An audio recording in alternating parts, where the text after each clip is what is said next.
Nat. And I'm Guy. And are we going to go to the other camera here? And the Super Bowl. Oh, God. What's his name again? Bad Bunny. Bad Bunny, Kid Rock, and all kind of controversy coming out of this thing. You're here for it, so let's get it. What's that about? I was reading one of the comments. Yes, how are you? Hope you're good. Hope you, if you were interested in it, watch the Super Bowl. I watched it just to kind of see what was going to happen with Bad Bunny. God, I completely froze up on his name there. Bad Bunny. And first of all, thank you so much for being here. And as always, a reminder that we do read all your comments, and please don't forget to subscribe. And yes, that's it. Yeah, we're getting very close to 1,000 subscribers. That's monetization for us. That's a big help if you're one of those last 150. And everybody that subscribed so far, thank you. We really appreciate it. Yes. And serious hello, thank you for being here. And yes, let's get it. And also says, like, for real, she does read all your comments. Yes, I even read your comments that say don't read all my comments. So there we go. And it's because in my opinion, live shows aren't really live shows if you're not interacting with the audience. Otherwise, just make an edited video. Well, and for so long we had no comments, and it was really, really dry, and it's hard to get the show going. Yeah. So it really helps with the comments, especially because we added sections. It gives us an opportunity to read comments after each section. Nan's not going to be here today, so I'm sorry if everybody was wondering what Nan was eating, but Rafa should be here in a bit, I'm guessing. Yes, and I hope Nan is having a great time on vacation or wherever he went. Okay, on a road trip. On a road trip. With the wife. But let's start with personality politics, of course, headlining. What? Let's hit the button. That's my favorite song. But hold on. Headlining the Super Bowl and Bad Bunny. I'm angry. I've had enough of these people. And yes, of course, funnily enough, not even the score at the Super Bowl or even the game itself is what has been making headlines. It is, of course, Bad Bunny and all of the rest of the wokeness and DEI that are still inserted into the NFL, which is supposed to be a sport that most men enjoy, some women, but most men enjoy. And yet that is where they're trying to do all this cultural Marxism. Well, I really wasn't interested in the story. I knew it was in the peripheral, so I think we had mentioned it. But after it happened, I became extremely interested. We were simulcasting both streams just to ourselves. We weren't on stream or anything, but yeah, the TPUSA stream and Bad Bunny and Bad Bunny and then all the news that came out today, it was just fascinating to me. So let's get into the first one, and it's not quite Bad Bunny. It's actually before Bad Bunny when they did the national anthem here. Yes, because of course and America needs to split itself even more and divide itself even more with two different national anthems. And Ollie London says here, Coco Jones performs "Lift Every Voice and Sing," dubbed the Black national anthem at the Super Bowl. This didn't used to be a thing until certain people got a hold of the entire narrative. Well, this became a thing during BLM. They started taking a knee and then demanding the Black national anthem at a lot of games. It seems to have continued on for special events or in special woke cities. They do it on a regular basis now. I think this divides the country. We need to unite the country under one big tent, one national anthem, one national identity. And I think that's what Trump's trying to give back to the United States. He's trying to get a national identity back. And I mean, it makes it extremely hard with what happened in the halftime show and even in this national anthem. I mean, it really creates even more division. And I think that was the point here. Do you want to watch it? Or we can watch a clip of it because it's music. They might. Oh, yeah. YouTube gets angry with the copyright. So just play like 5 seconds so we don't get a copyright. Please welcome Grammy Award-winning artist and acclaimed actress, Coco Jones.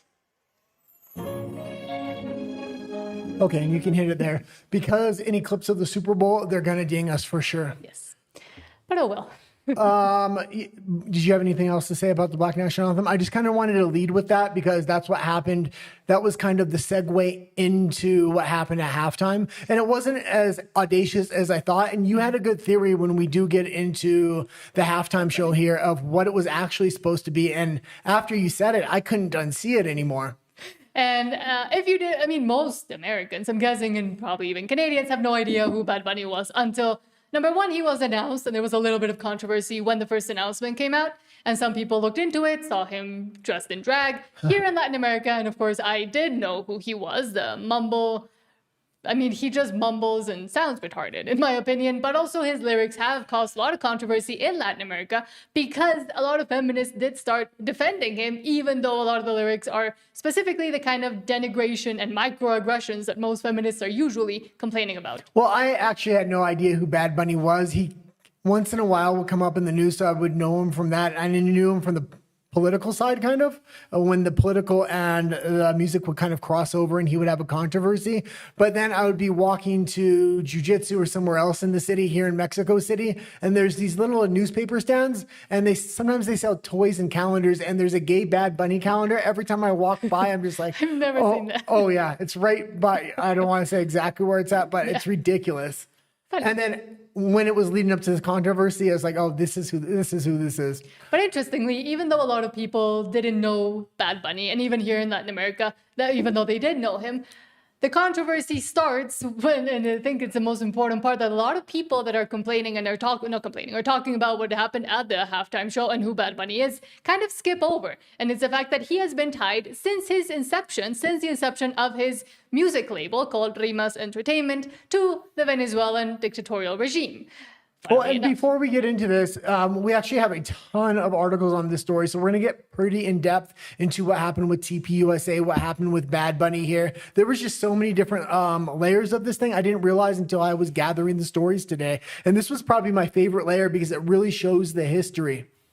And also the intentions and the intent, not just during the Super Bowl and what Jay-Z, who is in charge of picking whoever plays at the Super Bowl, and that's why we've seen very different tone in the past 5 years since he's taken a hold of the Super Bowl halftime show alongside with Apple Music and his whole Rock Nation label, but specifically about what the intent is with Bad Bunny and the reason why he is so popular and so streamed, mostly because he's just inserted into playlists and people just kind of have to listen to him, especially in Latin America. Do you want me to read it? No, I want you to get into the actual clip here. Yes. Daniel DiMartino, if you don't know who he is Venezuelan and he has pretty good commentary usually, trying to go against the regime. And I have a pretty interesting take after we watched this because I was doing so much background information on Bad Bunny today, which I really didn't know. His record contract is extremely interesting, and I think it goes into where a lot of this money is actually going, and I don't think it's actually going to Bad Bunny. Yeah, so he says, did you know Bad Bunny is sponsored by the Venezuelan socialist regime? The halftime show was his anti-American statement, which goes again into the whole cultural Marxism and hegemony that they've been trying to cook up for the past 30, 50 years. Did you know Bad Bunny is supported by the Venezuelan socialist regime, and that's why he's famous? That's right, a record label company that supports Bad Bunny was founded and owned by a vice minister of the Venezuelan socialist regime, Rafael Ricardo Jimenez. And that is why it's not surprising to me that Bad Bunny is promoting anti-American concepts in the Super Bowl halftime show, saying that America is a colonial power that took Hawaii, saying that America is evil, and that's why Puerto Ricans need independence, and even promoting hookup culture. You know what I mean if you speak Spanish. So no, Bad Bunny is not a good artist. He's actually a really bad guy, supported by even worse human rights violators. Yeah, and we didn't put any Bad Bunny clips in. I know a lot of people might not know who he is. It's surprising today. They don't make superstars like they used to. When it was a movie star or a music person when I was growing up, everybody would know them. A lot of the clips, the worst clips, like kind of when he's cross-dressing and stuff, I really just didn't want to put it in the show. Just look it up on X if you do want to see it. Yeah. We're going to show that in a minute, though. That's all you need to know, basically. But I would say when I was researching this, I used to work in the record industry. It was my one of my first jobs out of high school before I went into a normal career. And usually every artist gets 7.5 cents per album, and they usually get a 20 or a 30% split. That means the record company keeps 70, they keep 30. Somehow Bad Bunny has the best record industry deal I've ever seen. That's a 90-10 split on every single thing. Why is it like that? I'm guessing a lot of the money that's going to him is going to get funneled into different regimes around the world that were actually funding him through the record label, as well as different NGOs and stuff like this. A lot of this stuff has very political messaging to it that people just don't recognize. Oh, and don't understand because, again, he decided to only sing in Spanish. He brought in Lady Gaga, just kind of like a white sprinkle in there. I didn't like the mashup of her song, making it into a more Latin flavor. I don't like that song anyways. But what's most important and what people I think should realize after realizing that, yes, his late record label was created by one of the military Venezuelan regime leaders, which should be, you know, especially after the Maduro capture, should be something that people should be focusing on, especially given what the great Rush Limbaugh used to say, which is politics is downstream from culture. And with culture, they still have that hegemony where they're trying to insert cultural Marxism anywhere they can. Well, there's also a lot of ties to Cuba. We'll not necessarily get into everything today because it's our daily news show, but you knew a lot of these connections before this. I just realized them today. He's from Puerto Rico. Puerto Rico is actually part of the United States. So there's this revolutionary movement they're trying to make happen through Bad Bunny. And this is kind of organized through Cuba and Venezuela through Bad Bunny. Bad Bunny is the industry plant kind of brought up by those two countries. And they tried to do it initially with, if you're Latin for some reason, if you know Calle 13, they tried to do it with Residente, which is like the main rapper guy or singer guy of the group Calle 13. He's been like pushing this for the longest time as well because he's also involved in all of this, but he didn't get the level of success that Bad Bunny had. Especially because with Bad Bunny, he came at a time where Spotify and other streaming services were the dominant way people usually listen to music. Most people don't really buy albums. And the fact that he's the 5th most streamed in the US and I think #1 most streamed globally is because now record labels or the people behind the artists have the ability of inserting their songs and inserting their artists into playlists that people just play and kind of leave playing randomly. So that gives them way more plays and way more recognition than, for example, Calle 13 or Residente would have been able to have at the time when CDs were still a thing. Well, it's always been like that. When I used to work in the record industry, I only worked there for a few months. It was completely shady, not something I actually wanted to be involved in before I was in it. Yeah, I thought, oh, this would be a great career. Once I got there, I was like, no, this is definitely not for me. That being said, they just buy airtime on the radio. They'll just buy their own CDs in order to get it to #1. But even that, there would be a cultural breakthrough where there's only a few stations like MTV, there were only a few radio stations, stuff like that. So you didn't have this segmenting of the population. Everybody knew the big stars back when I was a kid. Now, I'm a lot older than you, but I think even in your generation. Not a lot older. Well, I'm pretty...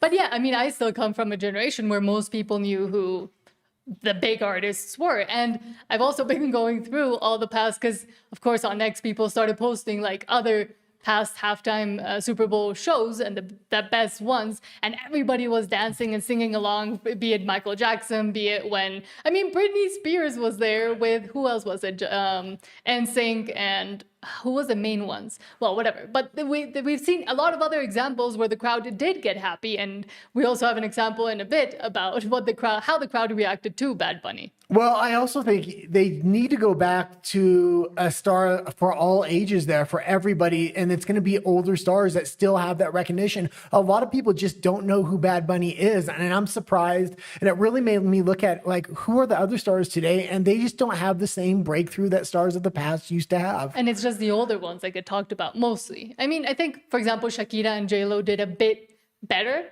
and they did sing in English as well, but because they have been recognized for the longest time, also J-Lo is not Latina, fight me on that. Okay, let's go into the next part of this story here, though. But of course, the representation of all of the Americas, not America, was there, and he did try to rub it in our everybody's faces. You can turn down the volume on this one just so we can see what they're trying to push here. And maybe this is a good time to tell your theory on what was actually going on here, because I heard nobody else talk about this, and as soon as you said it, I couldn't unsee it. I looked a little bit more into it, because here he says, God bless America, but then he goes on to list every single country in the American continent. You can turn down the volume. They're going to be really bad at striking it. Yeah. So he just brings in all the flags, kind of like it's the revolution, like a Cuban revolution, or I guess you would call this a Puerto Rican. Yeah, Puerto Rican revolution. A Latino revolution, very clearly. And the messaging behind him on the billboard says the only thing, which is also what he said at the Grammys, is the only thing more powerful than hate is love. And I think the left should actually heed that message. Pause it here. Okay, yeah, and you can see the visuals they're trying to do here. These visuals were for TV audiences only. The people in the stadium were almost completely silent. We're going to show videos of that in a little bit, but they couldn't even see the show from where they were sitting because of the way the set was designed. We're also going to show that. Because of the human hedges. They had people dressed up as bushes. This was propaganda meant to go out to Americans to really stoke a more of a divide than there already is. Americans, but I would also say like globally. I think they are, and the NFL has continued to try to reach a global audience because for some reason Americans are not enough or not good enough for them. Well, I know more about football than you. They've been trying to I don't stoke like a global audience for a long time. They're completely unable to do that. They've broken through to Mexico now. We now live in Mexico City. Football is actually huge here. It's also gotten big. bigger. It's also big in Canada, but those are the three countries it really exists in. It gets a little bit of penetration outside of that, but not like the NBA and definitely not like soccer. Yeah. I would say the UFC has far more potential on a global scale than the NFL does. And that's not to say anything bad about the NFL. I lived in the United States for a long time. I used to watch every Super Bowl, but it's gone a little bit too woke, and so is the NBA for me.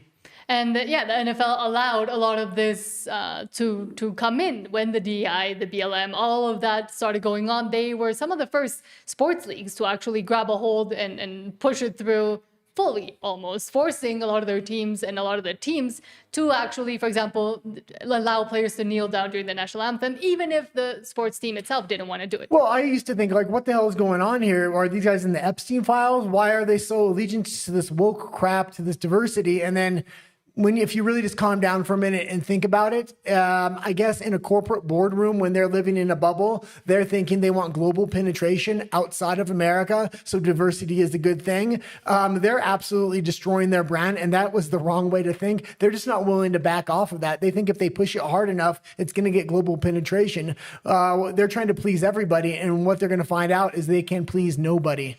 And what I'm also kind of curious about is the age breakdown for people that watch football, because I don't know many young people, be it here in Mexico or in Canada, for example, or friends that I have in the U.S. that are actually still interested in football. Mostly it's their dads or their parents. It has massive. Does it still have youth? It has massive youth Behind it? breakthrough because, and it's like a lot of sports.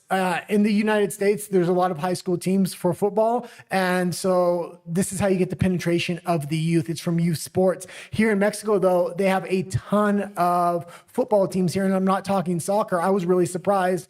A lot of the people I go to jiu-jitsu with are actually on football teams. And so they're getting a lot of penetration here. And as the sport grows here, more high schools get football teams, it's only going to get bigger in Mexico. I think this is the biggest growth market potentially for the NFL. Canada really has rugby. It doesn't have as many American football teams, but and I think that's why it doesn't have as much penetration into the youth in Canada.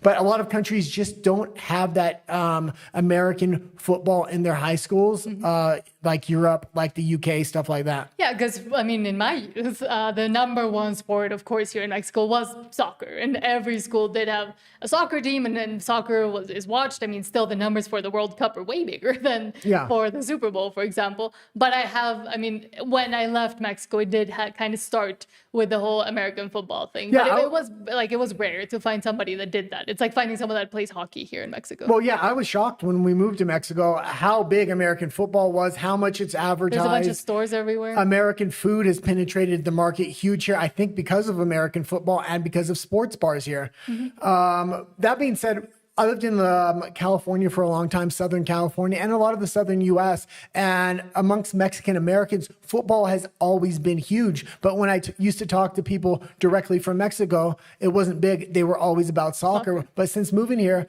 very surprised the penetration of this market.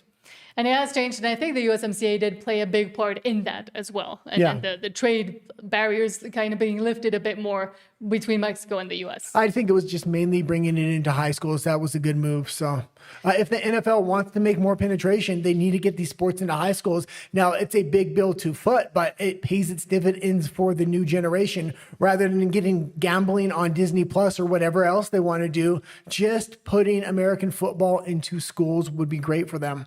Okay, let's Do you want me to go into my theory or no? What's the next article here? That's not an article, it's a post. Let's show this because your theory will fit fine here. Okay, so from Freedom Enthusiast says, quote, "This is hilarious. The stage designer didn't bother to think this one out." And yeah, if people were in the stadium during the halftime, they weren't able to see most of it because of the human hedges that they had there and the actual plants that they had there. Is there music on this? Or? Yeah, you can just turn on the music though. So yeah, I mean, you couldn't really see much. We did say, and I mean, Pause it there.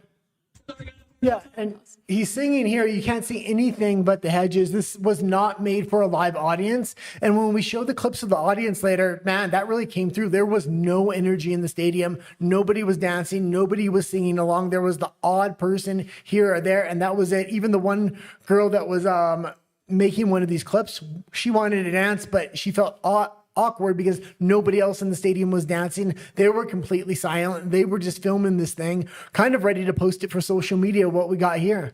And I think it makes very obvious because we did praise, I mean, while we watched it live and while we watched both sides live, we did praise the fact that the production quality and level was good and the stage design was and the stage design was good. However, it was very clearly intended for not the live audience there, how it used to be. I mean, and I guess after COVID and after probably security incidents, they don't allow people to rush the stage how they used to. Again, I've been watching a lot of past Super Bowl performances, but clearly it was made for people at home or watching live somewhere else in the world.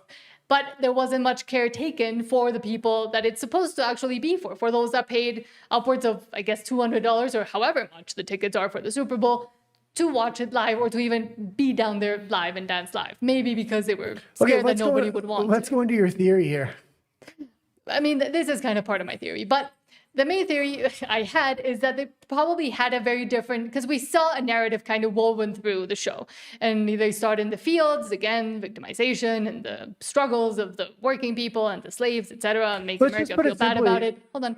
From there, he moves into kind of like a street scene, etc. And then during the Lady Gaga bit, which we don't have right now, but there was a wedding. And I guess it was actually... You left it out. I left what out? I'm getting there. You didn't weave the narrative because when he was in the field, the people met in the field in Cuba. Sure. And then they came to the United States, then they got married. Yes. Yeah. Okay. You have to say that. You have to say that part. Otherwise, it doesn't make sense when you're going to say the end. And we did see a lot of signage in English as exactly they moved from, I guess, Latin America to the U.S. And then they got married, Lady Gaga, etc. Apparently, that was an actual real wedding. That was a couple that had invited Bad Bunny to their wedding, so he decided to have the wedding there, I guess, and they were legally married, I guess, on the field. I'm not 100% sure on that. Fact check me if I'm wrong. But my theory was that they were going to use maybe that storyline or that sort of storyline to say, oh, it's like an American marrying a Latina woman, and then they wanted to deport the Latina woman. And that was the narrative that looked like they were going to try to weave and incentivize through the storyline. And then they changed it, and I'm guessing it changed pretty, I mean, close to the event, I'm guessing, because they still had that wedding and they still had that couple that actually did get married, apparently. They're on stage, but right after it kind of devolved into more just dancing, and Pedro Pascal is there, which is a whole other issue. And I was going to say, the person that plans, and again, was put in charge of planning all of this is Jay-Z. What has Jay-Z been recently found once again involved in? The Epstein files. So I'm guessing they didn't want as much controversy as this would bring, or as they could actually generate with showing a deportation scene and having to go back to Puerto Rico or back to Cuba or wherever. So they decided to kind of keep it tame. I think it wasn't supposed to be as tame, and there was supposed to be a much stronger political message behind it. And then they decided probably it's better not to have a bunch of controversy surrounding the organizers of the halftime show. Yeah. And Apple Music, which is also involved. Well, and also Jay-Z wants to continue to protect his contract with the NFL, I think. Okay, so let's go into the next play it. Okay, the halftime show is going on. And I mean, nobody's dancing. And I must have seen about 15 of these videos from the stadium because everybody had their phones out, kind of filming it, and nobody was dancing, nobody was getting into it. And I mean, you can't even see what's happening as well. And it's kind of on the screen. Okay, you can leave it there. And why? Because they can't understand the language, number one. This was a complete failure. They speak Spanish, you can't understand it either, but... I will say this, the camera work and the set design for TV was phenomenal. It was some of the best I had seen. I didn't like Bad Bunny's performance at all. I'm glad he did tame it down. He didn't come out as a cross-dressing freak, which I thought he was. But Which he has done in several locations. I also think that's why I think they toned that part down as well, because he actually had that song. And I think there was a point where they could have done a uniform change when he went into the house, but they didn't. Then again, I think it was switched pretty soon before the event. They just decided to change a few of the storylines and then continue on. But something else that has caused a lot of intrigue and controversy, and people saying, oh, look, he actually feels bad about the performance, or the performance did bad because he deleted his Instagram. But I will say, as somebody that doesn't like Taylor Swift, but a lot of artists do this when they want to change eras, or when they want to change, their direction, or the musical or marketing direction. Okay. So a lot of people were taking this as, oh, he deleted his Instagram. This means he feels bad about it. I think it's just him kind of switching over to whatever new phase he's going to have. Well, I think you're both wrong. If Who's us both? you're saying they're saying he felt bad. I don't think he felt bad at all for what he did. Number one, and I don't think he's just that he had failed. And I don't think he's just switching eras. I think he knows what's going to happen after this. There's a massive amount of backlash. There was videos of him backstage looking really paranoid, trying to get out of the stadium extremely quickly. He knows there's going to be millions of hate comments on there, so he figured this is a good time to have a restart, so I don't get any of that hate. Maybe, but yeah, he did wipe his Instagram right after the Super Bowl. I think this was planned, and he's just moving on to whatever next stupid thing he plans to do. Yeah, and I also think if he does make a change in his character, he's going to try to want to forget a lot of his past. We'll see what happens there. Then again, I don't follow him extremely closely, but he does make headlines when it comes to politics. And that's exactly the kind of not the divisive artist you shouldn't want for an event that, and as the great, who was it, Michael Jordan used to say, conservatives also buy shoes. Yeah. Which should be the kind of sentiment that, especially, and we're also seeing it at the Winter Olympics right now, of people hating and saying, oh, I don't want to represent America. I feel terrible for representing my country. And then we saw recently the Australian Open as well, with the contrast of most of the tennis players, when asked and baited into saying something negative about what's going on in America, they always said, oh, I'm just here to play. I'm happy to represent my country. I don't want to get into politics. And yet sports wants to get them into politics, when they could help as something to bring the nation together, not to further separate everybody. One of the greatest performers at any Super Bowl wasn't even the halftime show. It was Whitney Houston doing the national anthem, because it was so unifying. She's widely recognized as one of the best people that sung the national anthem at a Super Bowl. So let's keep going here. But let's see the singing that Bad Bunny does and has done historically. If I've never heard him without the backing track. This is what he sounds like without the auto-tune. And this was a few years back during a concert where I think either the backing track cut out and he kept singing because he had the earplugs in. Yeah, and this was absolutely shocking. When I was looking for clips for today's show, I said, oh my God, auto-tune did wonders for this guy. It's basically made his entire career. I mean, it's mumble rap, but even then, he's doing it badly as well. He literally looks like a retard on stage here. He sounds like one too. Even when there's music backing. Just play it so people can...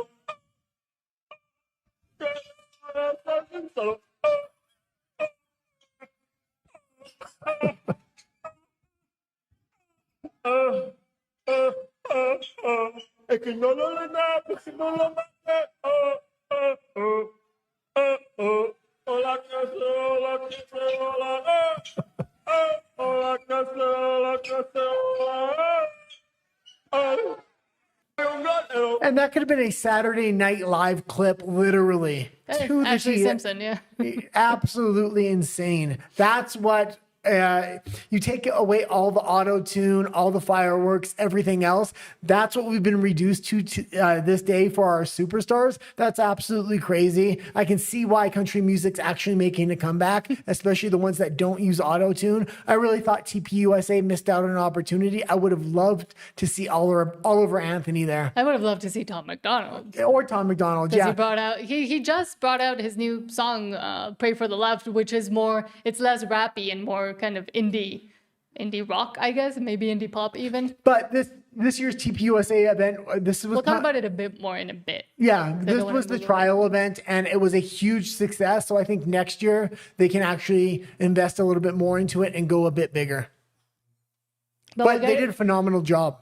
We'll get into why in a bit to further explain it. But continuing with Bad Bunny, I've also seen, and I didn't bring any of them up because they're all in Spanish, so I'm just going to translate to you. I've seen a lot of Puerto Ricans and a lot of Latin American people saying he does not represent us. That is kind of the worst representation, especially now that people have been translating his lyrics and actually understanding what he's saying. Even for us Spanish speakers, now that we're seeing them written down, I mean, some of them we kind of knew, but now that you see it all written down, it's insane that the TV commissioner didn't ban what he was saying. Why is it allowed to be said in Spanish but not in English? Like, this would have gotten them fined probably if the lyrics were in English. Well, the more I've been researching Bad Bunny, the more it's just shocking to me. He's like a transgendered musician or superhero they're trying to push forward as the new future of masculinity. Cross-dressing. I don't think he would be trans. But Well, you never know here. True. And again, we did see other personalities there on stage with him, Ricky Martin, who is now openly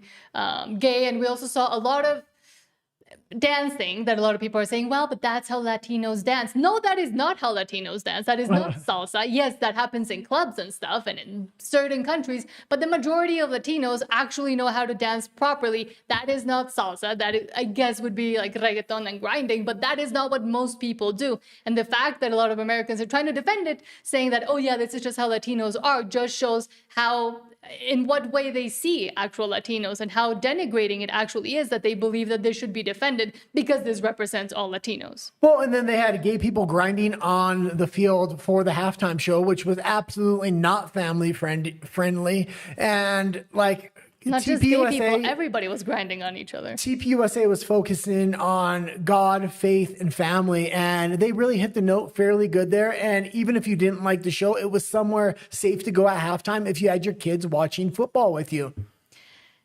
And another funny thing is that during, apparently, from Will Stansel, the big quote, Google searches for ICE tip line search during the Latinx superstar Bad Bunny's Super Bowl halftime performance. I'm guessing, and again, maybe it was a bunch of conservatives or people on the right doing it just to kind of mess with him. But I think also because even he had said, and a lot of commentary on the left had said, oh, ICE is going to be there and they're going to try to go deport people. Maybe they were searching in case it was actually going to happen or to see if it actually did happen. I don't know. I think this would have caused a natural backlash, like vehemently, what happened at the Super Bowl there. And probably a lot of people were looking up. Can I call ICE? Is there a tip line? Like, this is going too far. Maybe this was the moment people are realizing, like, if we don't push back, we're going to lose our country. We're going to lose our national identity. I mean, half of the country, I'd say, is already lost. Yeah. But also, we do have more commentary from people that I think he brings a good perspective. This was a fantastic take. And I think this was a Puerto Rican gay guy, but man, he had a good take on it. Okay. I want his name. Because I don't remember his name, but let's watch him.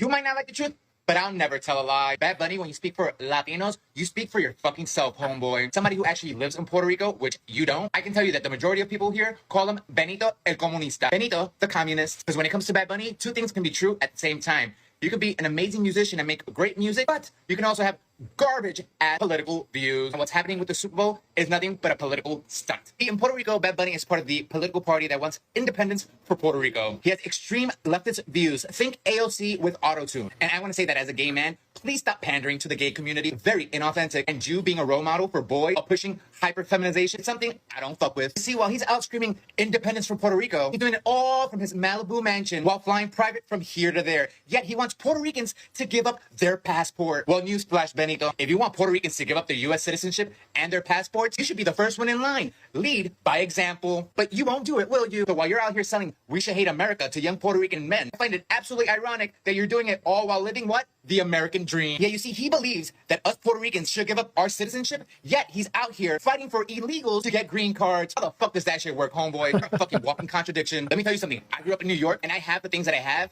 and I'm at where I'm at because of my U.S. citizenship. Puerto Ricans are literally the only ones in Latin America that can go to any state without any hassle. We were given the golden ticket. Now this clown wants to go ahead and take it away to give it to illegals. I don't fucking think so, homeboy. So what, you're gonna go to the Super Bowl with the president there, trying to make a political statement? Well, let me tell you something.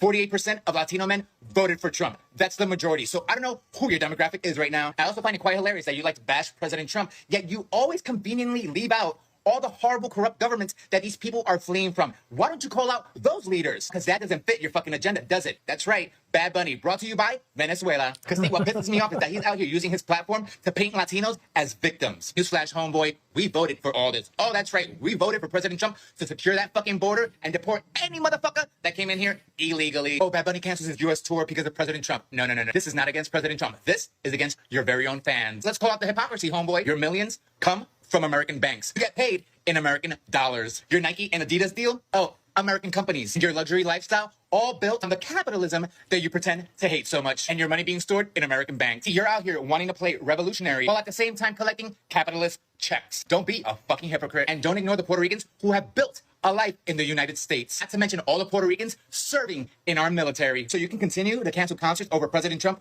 but President Trump isn't the problem. No, it's your hypocrisy that's the fucking problem. As a great artist can be an absolutely terrible political influence. Both can be true at the very same time. And He's a political tool as well, which is, I think, like after seeing the ties to communist regimes within Latin America and his defense of them, he's more of a tool, I would say, than an actual revolutionary. The revolution is attempting to happen through him and the ideas that he's bringing to now more people. yeah, just going back to that little clip there, the guy that was actually speaking, good on him. And this is what I'm constantly talking about the LGBTQ community needing to police their own community. Because if they don't, they're all going to go down together. People have a resentment against the LGBTQ community because of their political, I guess you would call it strategy, or what they're pushing politically, not only on children, but all of society. And so actually, it's good to see somebody like that coming out and actually trying to police the community. I wish we would see more. We do see gays against groomers as well, though. So and a good bunch on of him. other organizations, and when like the division that they're now trying to make between the LGB and the TQ, all the rest of the alphabet. And it's the same thing we say about the left. If you're on the left and you don't agree with what most of the crazy people are saying and what you're seeing mainstreamed, then it's up to you to police the community, because of course they're not going to listen to the other side. They're just going to use it to bash the other side. Well, yeah, and I just want to kind of point out that example because there's a lot of communities like that, whether it's the feminist community or... Well, I think they should all shut up. But well, okay, let's go into the next. okay, no, we'll go down by the wayside. But exactly as the halftime, a little bit before the Super Bowl halftime started, the TPUSA alternative halftime started as well. And we did see Kid Rock there. I'm guessing different opinions to the majority, but I'll let you say whatever you want to say first. Yeah, I thought this part, this was, Kid Rock came out with an outfit change here, and he did a biblical song, or it had like a lot of faith inserted into the song. And I thought that was the highlight of his performance, probably the highlight of the night. This was actually a pre-recorded show. They shot it a few weeks ago. So they really needed to test the waters to know if this thing was going to work. They had well over 6 million views. I think today when I checked, it was at 20 million views on YouTube alone. I think they got including Rumble. When I checked total numbers, they're up around 50 million now. So this thing worked. The concept worked. They can sell advertising next year, and they can get bigger artists and not do something pre-recorded. Maybe do a live event, maybe a Super Bowl watch party with a stage outside that's a little bit more organic. This was all done in the TPUSA studio, so it had that TPUSA feel, which it's okay, but it's a little bit too manufactured for me, especially with country music. I want to see something a little bit more organic, but it was way, way better than what the Super Bowl tried to put on. And I'm glad it succeeded. Well, and I think the figures now are that they did have the #1 most watched live stream in the U.S. in the YouTube's history, not in the world. I think it's some Indian thing that got way more play. It was the Indian space launch. Yeah, that one. Yeah. I was going to say something else and I forgot, but let's watch Kid Rock for a little bit and then I'll say what I think. And you can actually play the whole thing because I don't think TPUSA, they're not, what do you call it? Copywriting. And John Root says, quote, Kid Rock encouraged millions of viewers who boycotted the Super Bowl halftime show with Bad Bunny to read their Bibles and give their lives to Jesus Christ during TPUSA's All-America halftime show. And he did do like a whole narrative where he's reborn, and this is after he was reborn. There's a book that's sitting in your house somewhere that could use some dusting off. There's a man who died for all our sins, hanging from a cross. You can give your life to Jesus, and He'll give you a second chance till you can't. And you can leave it there. And it wasn't all faith-based. There was a lot of entertainment. Overall, yeah, it was a great show, and I'm glad they were successful with it. Yeah, and we are seeing even people on the right complaining and trying to bring down TPUSA with the whole, for example, Candace Owens campaign. We'll get into that in a little bit. But I will say, and I mean, to be fair, yes, it was a smaller event. Yes, I think it would work great if they were like they did like a Super Bowl watch party. That way, they would also take a lot of viewers away from NBC, because if you just put it on one big screen, then all of those people at the show are not actually tuning into the actual Super Bowl. But I will also say, being a Mexican, being a Latina, it is not my thing. I don't like that kind of music. I appreciate the effort. I think it is very important and consequential culturally that many people were actually able to tune out of the Super Bowl and go watch something else that was, I mean, advertised, but not as advertised as heavily as they could have been advertising But it was very American oriented, which I absolutely loved. I do like that music a lot more than you, so I liked it. But I would have liked to see different artists, but now they have the money to do it because they know it can be successful. And they know they can get sponsorships. Next year will be big, I think. Yeah, they can get ads and sponsorships. Well, I think I would love to see them absolutely shut Candace Owens up. Her entire show today, and I was somebody that used to the whole damn weekend she's been doing this. It was somebody that used to support Candace Owens, so coming from me, this is completely authentic. Like, she went on in there and bitched about how TPUSA is getting more viewers than her, but she has more comments, therefore it can't be real. I mean, she went on and on for almost a full hour. I'd like to see her shut her up, and the best way to do that would to have a Super Bowl watch party at a stadium or at an arena with a live halftime show, and I think they could sell it out. 20 million viewers there. A stadium holds 15,000 people. I think they could sell it and have a big show with some big names there, and then she couldn't say anything. And I think if they brought in some other genres, they could also get more people to tune in. More American genres, but like Tom McDonald. Yeah. That kind of artist. Independent artists that have built themselves up through the public and through the public actually liking them and supporting them, instead of industry plants that end up being, communist Marxists that are just there to be political tools for communist regimes in Latin America. Yeah. Which would be nice. But even according to polls, apparently, and polls on the left-ish, because TMZ is kind of on the left, Eric Doherty says, quote, the left is furious after a new poll reveals the supermajority of people say Kid Rock had a better halftime show than Bad Bunny, 67% to 33%, and that's according to TMZ's own poll. Brutal flop. And the NFL definitely did mess up. I think this might signal a shift and a change, because even if it seems like it was very little viewers that TPUSA was able to pull out, what happens next year when they do it and they actually advertise it for a full year and get even bigger artists who are now also supporting or at least not afraid of the right wing? Well, think about the long-term effect here. If they do it next year even bigger and then bigger the next year, within 5 years, if they start pulling major numbers, make this a major event every year, it wouldn't surprise me to see Jay-Z lose the contract for the NFL and them give it to TPUSA directly, because it could happen. I don't think they would dare to do that. It would be a huge cultural shift, and it would say we're going back to America and its roots. I guess, and I do think Jay-Z... And I think that should be their ultimate goal. Maybe. But I think Jay-Z will probably lose the contract, especially with all the now multiple things, both Diddy and Epstein, that have come out about him. But I think he's positioned himself in a place where they're still going to listen to him. No, I will say this, as much as I didn't like the halftime show, it broke records, because we were watching both the TPUSA and the Super Bowl, a lot of people tuned in for the controversy, and it did break records for a halftime show. Although we did watch it on open Mexican TV. So yes, we didn't give them the view. We didn't give them the view. We watched it online. And through TV Azteca. So Azteca got our view, which is Ricardo Salinas, which might be our next presidential candidate here in Mexico. More libertarian, not fully on the right, but at least a change for Mexico. So I guess we supported him in a way, and not NBC or the NFL, which makes me happy. But some people weren't as happy about the TPUSA halftime show and actually spazzed out. There are reports that in some bars, for example, they decided to divide the screens, and some people, I mean, the people that watched the TPUSA show were happy watching it, and then the ones that were demanding Bad Bunny to be shown got really angry because they weren't playing they weren't playing it on all screens, and here we see a representation of this. No, they didn't divide the screens. That's in some bars they did. Yeah. Most bars they didn't, because I had about 6 different clips, and the bar owners typically were the ones that decided, or the bar managers, and they decided to TPUSA. Why? This is a simple business decision. I've worked in sports bars. I was a bouncer for a large portion of my life. Who's coming into sports bars all year round? It's going to be guys. It's going to be conservative guys on a consistent basis. Who's only going to come once a year for that one day? It's crazy liberals and crazy women that are going to come in there and try to demand that you play the Super Bowl halftime show because they want to make a woke political message on their little TikToks. And it's just not going to fly for bar owners. They know who their customers are overall.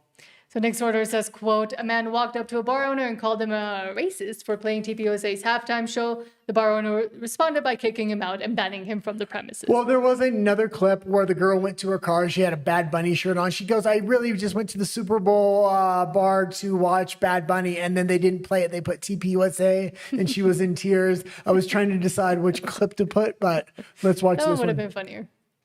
Came here for the halftime show. The whole experience. Why aren't you playing Bad Bunny at the halftime show? Because I put this halftime show on. Because this is what the majority. If you're filming me, I'm filming you. Why are you doing it? Why don't you play Bad Bunny? Because I'm majority. gonna pay. I'm gonna pay first. This is why. I gotta pay This is first. why I said no. I gotta pay first. But I'm asking a question. I'm not being violent.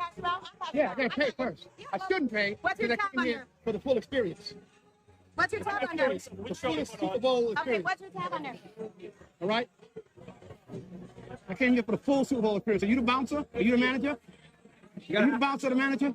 He's the manager. All right, I'm speaking to him, not you. You do what you do, and I talk to him. don't I came know here what for the Super Bowl experience. A full Super Bowl experience. The halftime show. This is not the halftime show. The halftime show. No, this is not. It's This is called the halftime show.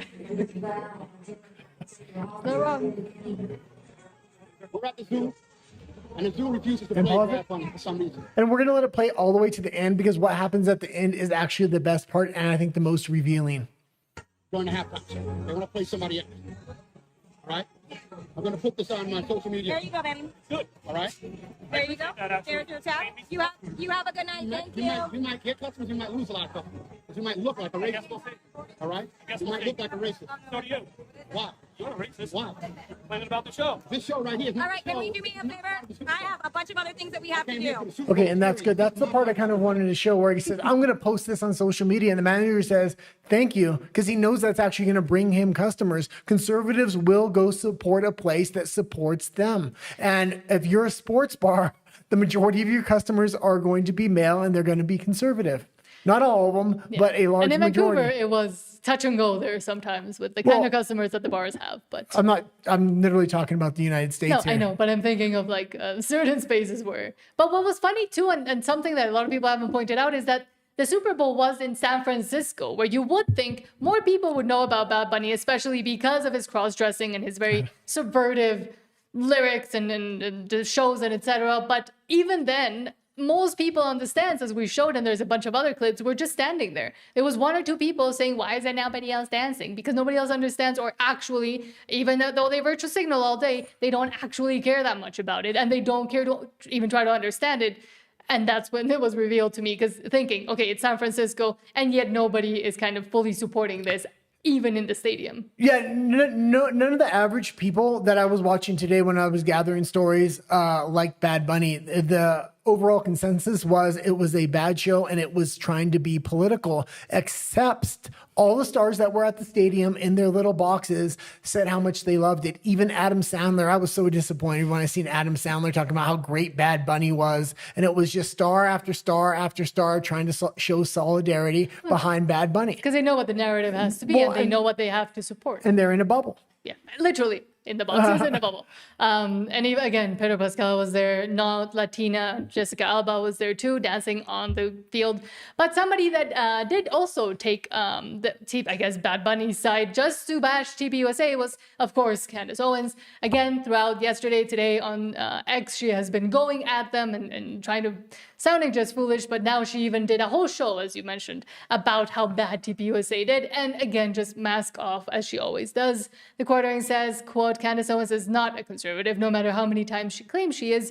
Her TPUSA Super Bowl halftime meltdown is in full swing, but I thought she didn't watch it. This was just a preview for our show. I actually watched the full hour just before we went on the air, and it was just sad. I used to support this woman. I used to like this woman. Hopefully she can transition and start doing good investigations again, but this was just pure cope. I mean, the majority of the people that went to the halftime show to watch it for TPUSA were sports fans just going to watch it and then go back to the Super Bowl. They weren't going to leave comments. So you would expect less comments than normal, but she's trying to show her videos that have a few million views. And she goes, my video with a few million views has way more comments than TPUSA. This has to be fake. It's a different audience. And they're literally having to go watch the show and then go right back to the Super Bowl. They're not going to leave comments. And I think she's more, instead of transitioning into doing investigations again, she's fully transitioning now to be openly on the left and for all the progressive ridiculousness. Well, hold on. Don't play this yet. I did want to say, yeah,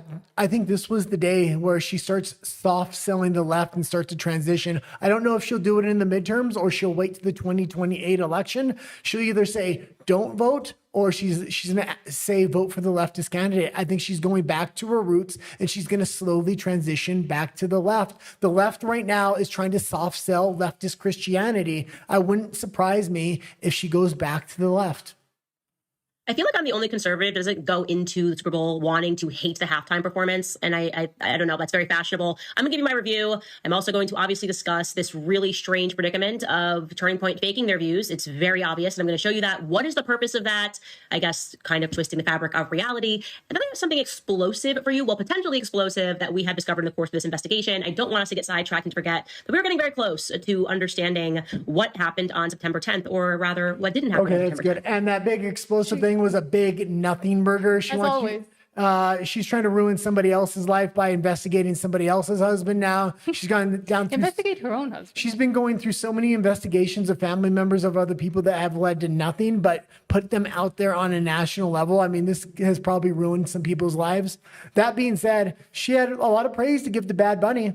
So she likes Bad Bunny so much, the left will be happy to have her back. And most of the people, again, I think the watcher are wine moms. Wine moms on the left, or that are not fully political, but that she has continued to radicalize into the insane conspiracy theories and into just believing every single word she says without using critical thinking, which is not a very, Well, I used to watch her, and I still watch her to this day. I'm not a wine mom, but I do want to see the journey she goes on now, because I think she's going to head back towards. She's been there. I think she's always been there. She's already got the crazy. So but I think she's always been kind of promoting way more ideas on the left than she has ever done anything for conservatives. Yeah. Like actual things that she's done for the conservative. I mean, this was just pure cope on her part. What TPUSA did was give an alternative to faith, family, and something you can watch with your family, because Bad Bunny wasn't that. So good on TPUSA for doing that. The fact that she can't realize that, and she's really coping that they're breaking records online with the amount of views they have. Even if they didn't break records, it was still a good thing that they did. But also she obviously knows how YouTube works. Even we know how YouTube works, and we haven't been streaming for that long. The views compound afterwards because they have to get processed as it processes. So of course, number one, the views won't be as high right after you finish than when you check in a few days or like the next day, usually. You finishes processing. And the fact that she's saying that they're buying views, and Tim Pool had actually a good point about this, it will be insanely expensive to buy the amount of views that she claims that they're buying, which is not productive for anybody. And again, most people, and even we, I mean, we didn't chat into it. A lot of people were pointing at the live chat and saying, oh, nobody's there. While it was actually going pretty quick. The super chats were massive, and I usually do leave comments because I know how it helps with the algorithm. But because we had both streams playing and we were trying to go back to the Super Bowl, we had it on the TV. I wasn't going to leave a comment. I didn't have time. I was distracted. A lot of people were watching both halftime shows. And a lot of them probably were drunk too. That's obvious because Bad Bunny's numbers were high on the Super Bowl.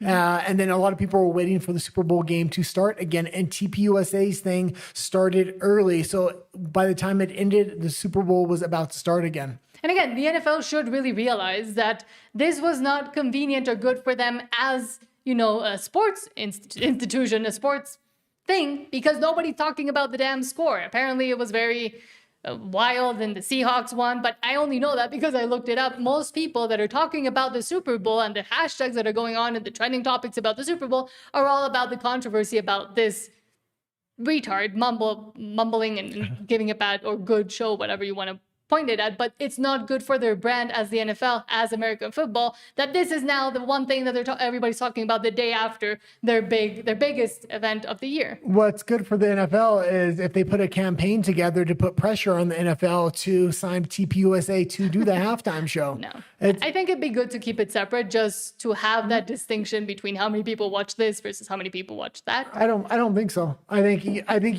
Tim Pool often says it, and I know a lot of people are going to say the NFL went woke, but you need to get them back there, a piece of Americana. And if they can get rid of the woke and we can save the NFL, that would be fantastic. Putting TPUSA at halftime to make the halftime show would be a start. They've already kind of proven they can do it.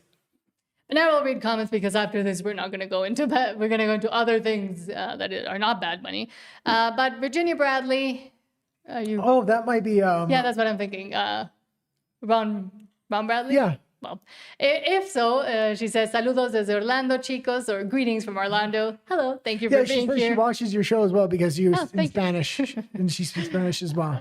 Thank you for being here. So I'll say hi to Ron as well, please. And go follow the Bradleys Fun, too. Yeah. At follow the Bradleys Fun. Sirius says, LOL, that bunny person, shaking my head. What a nightmare for sane folks. Or for just sanity and the attempt to not being divisive. Clearly, we still know which side lies where. Yeah, but it's one thing I didn't mention when we were going through all those stories. I've been talking a lot about the midterms, and typically the party that's in power almost every single time loses the midterms. And it seemed like there was a cultural shift, maybe a little bit away from conservatism. But after seeing this is kind of giving me hope again that maybe people will come out. If they can support an alternative halftime show, maybe they can support their local candidates and actually give Trump a win here. Hopefully. Sirius says, the youth is the aim. I don't know how much the youth even like Bad Bunny. Well, it's hard now because the youth is so divided and siloed into different communities. That's why there's not one big star for this generation anymore. And Sirius says, yes, that resident dude, yeah, he was the first one that they were trying to push again as that tool of cultural Marxist hegemony in North America, but it didn't work. Sirius also says, looks like a bilingual class. But again, no, because nobody speaks Spanish like that. Nobody in Spanish actually understands what he says either. Oh, maybe you should explain. You're from Mexico. You speak fluent Spanish. Yes, I'm from Mexico. My first language is Spanish, and I don't understand what it says. Sirius says, and we live in Mexico too. Sirius says, yes, I love football, but timeout for me, no más. No más, I guess. Yeah. Or no more.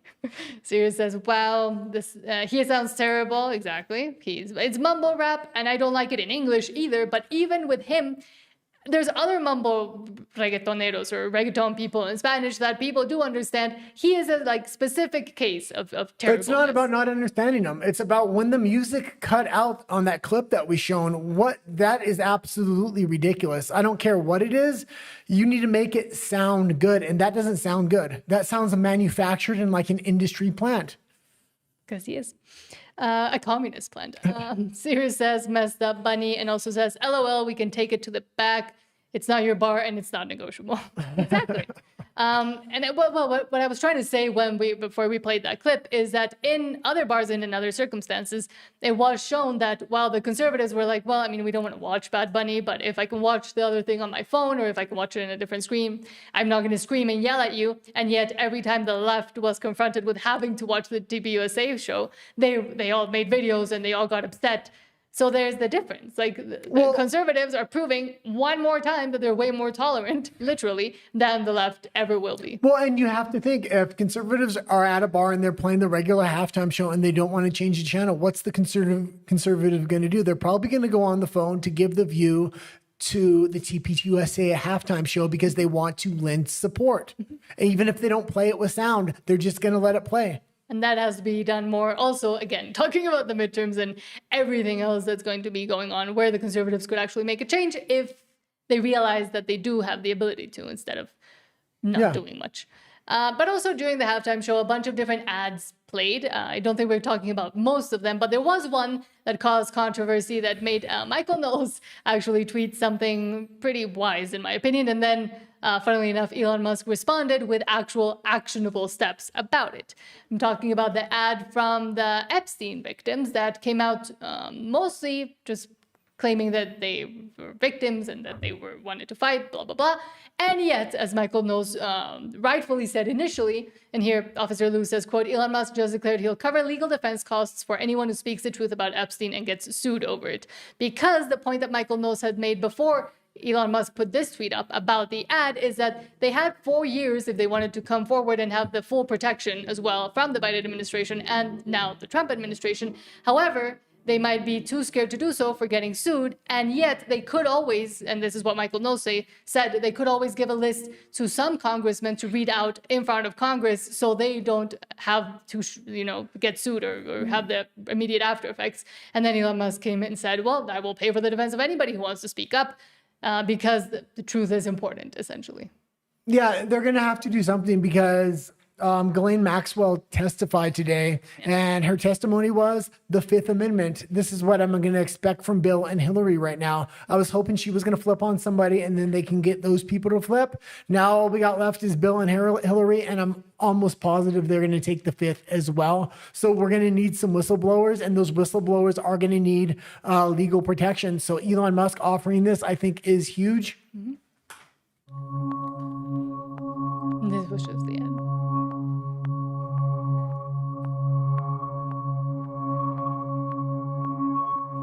And that was played during the Super Bowl? Yep, it was a Super After Bowl. years of being kept apart, we're standing together. Standing together. Because this girl deserves the truth. Because she deserves the truth. Because we all deserve the truth.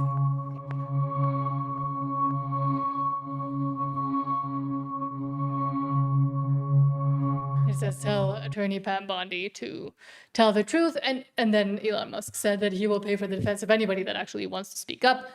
Interestingly, it also came out that, of course, and it's very expensive to buy ads during the Super Bowl. I mean, it's famously very expensive to do so. It's usually $1 million starting at. It's starting. And people looked into it, and of course, it was paid for by an NGO that is associated to Soros. So that's where the money was coming from, and done to just attack the Trump administration when they could also attack the Biden administration because they didn't release anything either.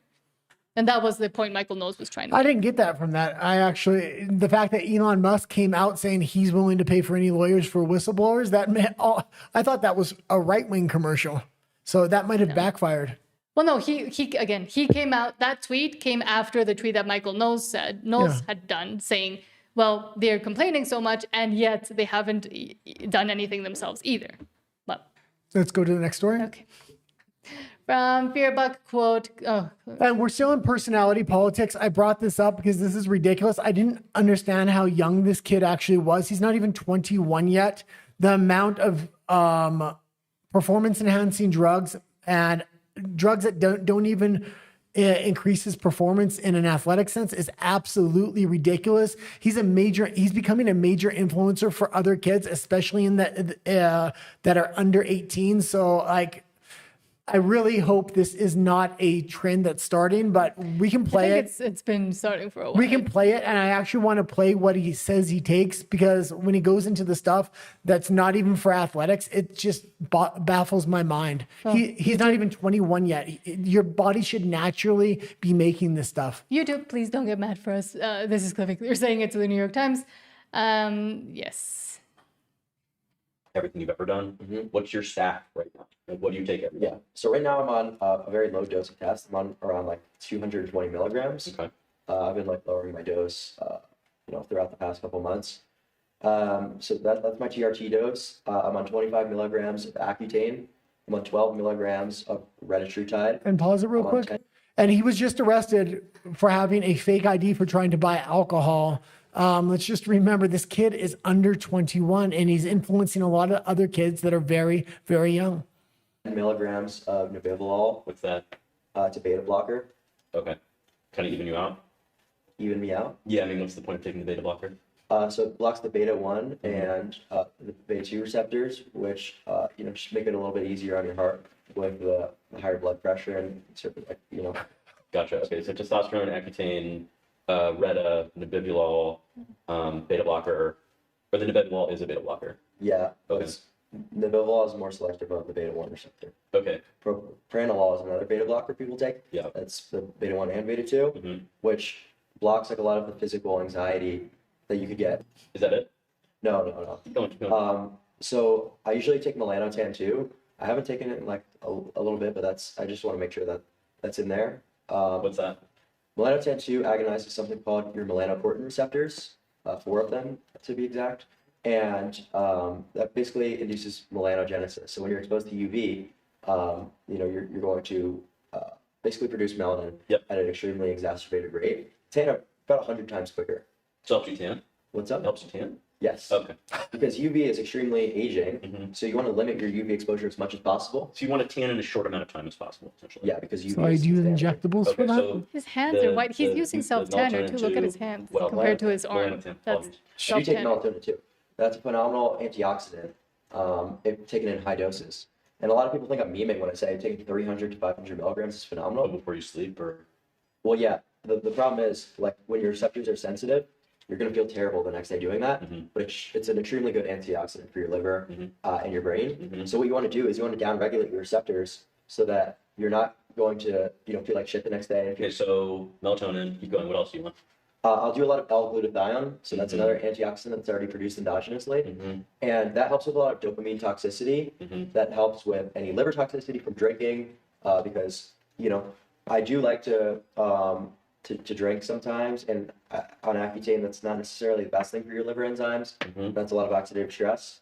So I'll take the L-glutathione to prevent that. Okay. I'll take NAD+, which is extremely good for the health of your cells.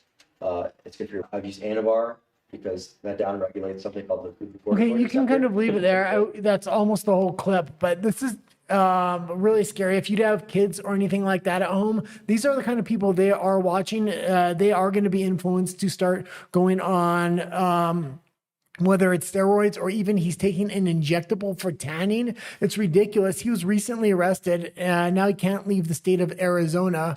And he filmed himself, and he was having literally a panic attack, and I think it's because he doesn't have all of his injectables now that the cops are watching him. I mean, let's just be honest here. This is transgenderism for Gen Z men who are also parallel to what Gen Z women just went through and continue to go through with the whole transgender movement.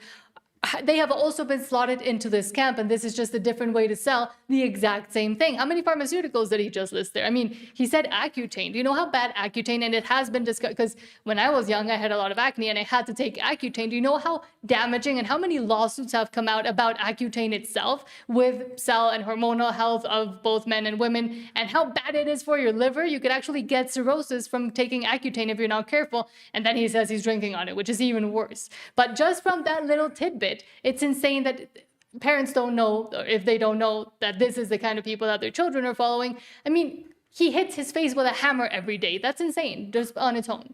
There's just so much I could say about this. I mean, this kid is, how he got big, I have no idea. The kind of influence he's giving is the wrong kind of influence. I mean, it's almost like he's trying to sell the gay LGBTQ kind of identity to young straight men, maybe.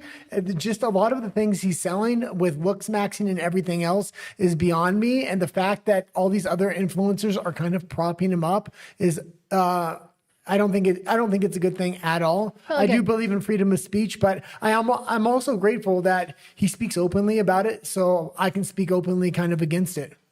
I will once again say this is what the Red Pill community and Andrew Tate hath wrought. This is what kind of comes after all the insanity that those idiots were saying. This is the consequence of it. And the kids that follow him will be even worse. And we're going to see that in a few years as well. It's crazy to think Andrew Tate is just such a step up from that, and this is what came after him. This is what he provoked. This is what he made. Yeah, but he made him.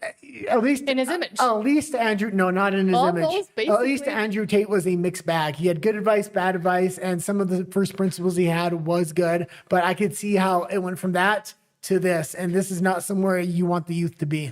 No, because as you were mentioning from Cake Champ, no idea what that is. Quote, Clavicular was charged with 2 felonies for fake documents and illegal substances, both carrying possible prison time, and a misdemeanor for using a fake ID to obtain alcohol. Yeah, and that just the reason I brought that up was the fake ID. The fact that he is so young and he is on all those supplements is just beyond me.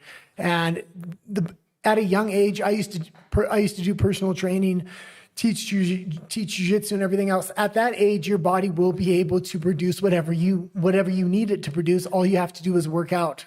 The fact that it's not like he's some bodybuilder there. He's just like, he looks like an average, he's built like an average kid. All you have to do is work out and eat healthy to get those results. You don't have to spend thousands of dollars and risk your future. But nowadays that's too difficult, and actually putting in effort is too difficult when you have all of these pharmaceuticals once again, or what are they called? Not pharmaceuticals, but the other thing. Yeah, let's go into remigration now. I didn't want to say the word. Okay. Things that you can use to actually not have to put in any effort is what I was trying to say. Sirius says he's cynical, self-idolized, and a bit of a narcissist. A bit of a narcissist? All of a narcissist. Well, a lot of people won't know all his clips, and it's absolutely insane. He's very honest about what he does, so thankful for that, because I think that can ward a lot of people off, but he doesn't even make enough testosterone to have a baby at this point, and he was very clear when he got his testosterone test back, and that's because of the amount of supplements he's taking. He hits his face with a hammer. I mean, the things he's recommending is he injected Botox into his underage girlfriend as well on stream multiple times, which, I mean, number one, you shouldn't be doing it if you have no idea how to do it. Number two, 17-year-olds don't need Botox or fillers or anything else. No. But every time I talk about this, people leave. So Sirius says Clavicular has that metrosexual vibe. And again, we have talked about how Europe wanted to make its military metrosexual. Well, yeah, and I think he's that push to make American young men metrosexual, and I don't think it's good. It's not the right kind of masculine, and it's not self-sufficiency. Okay, let's go into remigration if we can. Yes. If I find it. The immigration policies in Europe are a disaster. You're destroying Europe. You're destroying the culture of Europe. And I left the comment on there. But yes, let's talk about remigration. Again, Minnesota is still popping, unfortunately. From Nick Sortor, quote, "Hell yeah, Minnesota State Patrol charged at anti-ICE rioters outside the Minneapolis ICE facility. This is the kind of force that should have been used weeks ago." He okay, and I brought this up again to show this is a state and local police that are doing this. This is not ICE anymore, and they are very heavy-handed, and nobody's saying anything about this. I think this is great. This is the way it needs to be handled, and I'm glad Trump changed the strategy and put it in the hands of the states, because now they can use real force. You are under arrest. Be seated where you are and follow the directions of officers. You are under arrest. Be seated where you are and follow the directions of officers.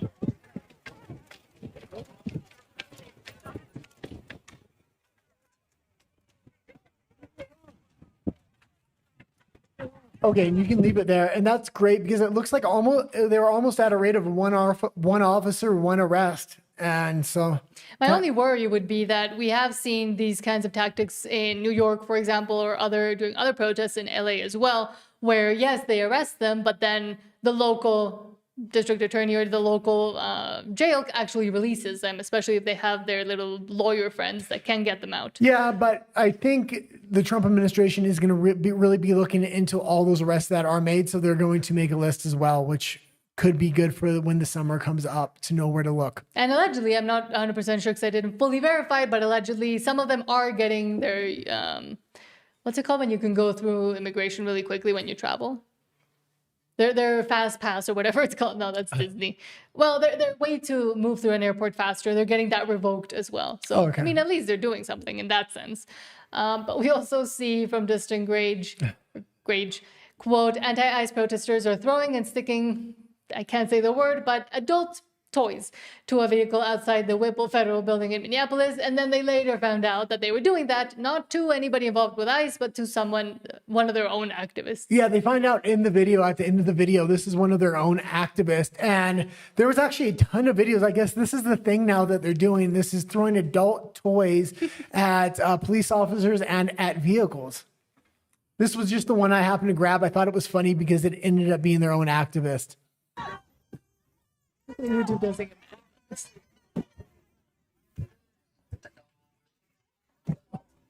Sorry, YouTube.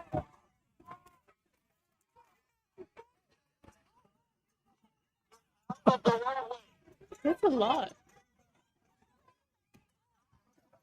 Hey, imagine if they're used.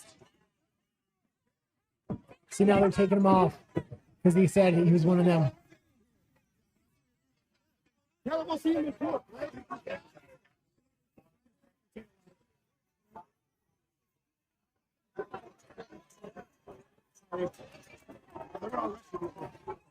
Okay, that's good.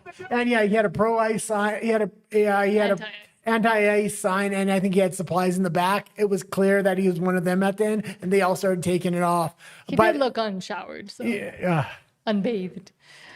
Moving on, though. Going into remigration in the EU here. Or non-remigration, because the EU doesn't want to remigrate anybody. They just want more people coming in. From Basil the Great, quote, the EU wants to bring in millions from the third world to replace Europeans. It's not a shady backroom plan anymore. They say it out loud in the open proudly. We also just saw in Spain several actual legislative moves, but also a lot of their politicians stating that this is exactly what they're trying to do, to replace people. If Americans don't start pushing back on what's happening at events like the Super Bowl, that's a huge event. And when America pushes back, it sends the message to the politicians. It's going to be hard to win an election if you continue to have policies like this that you support. That without migration, we will starve.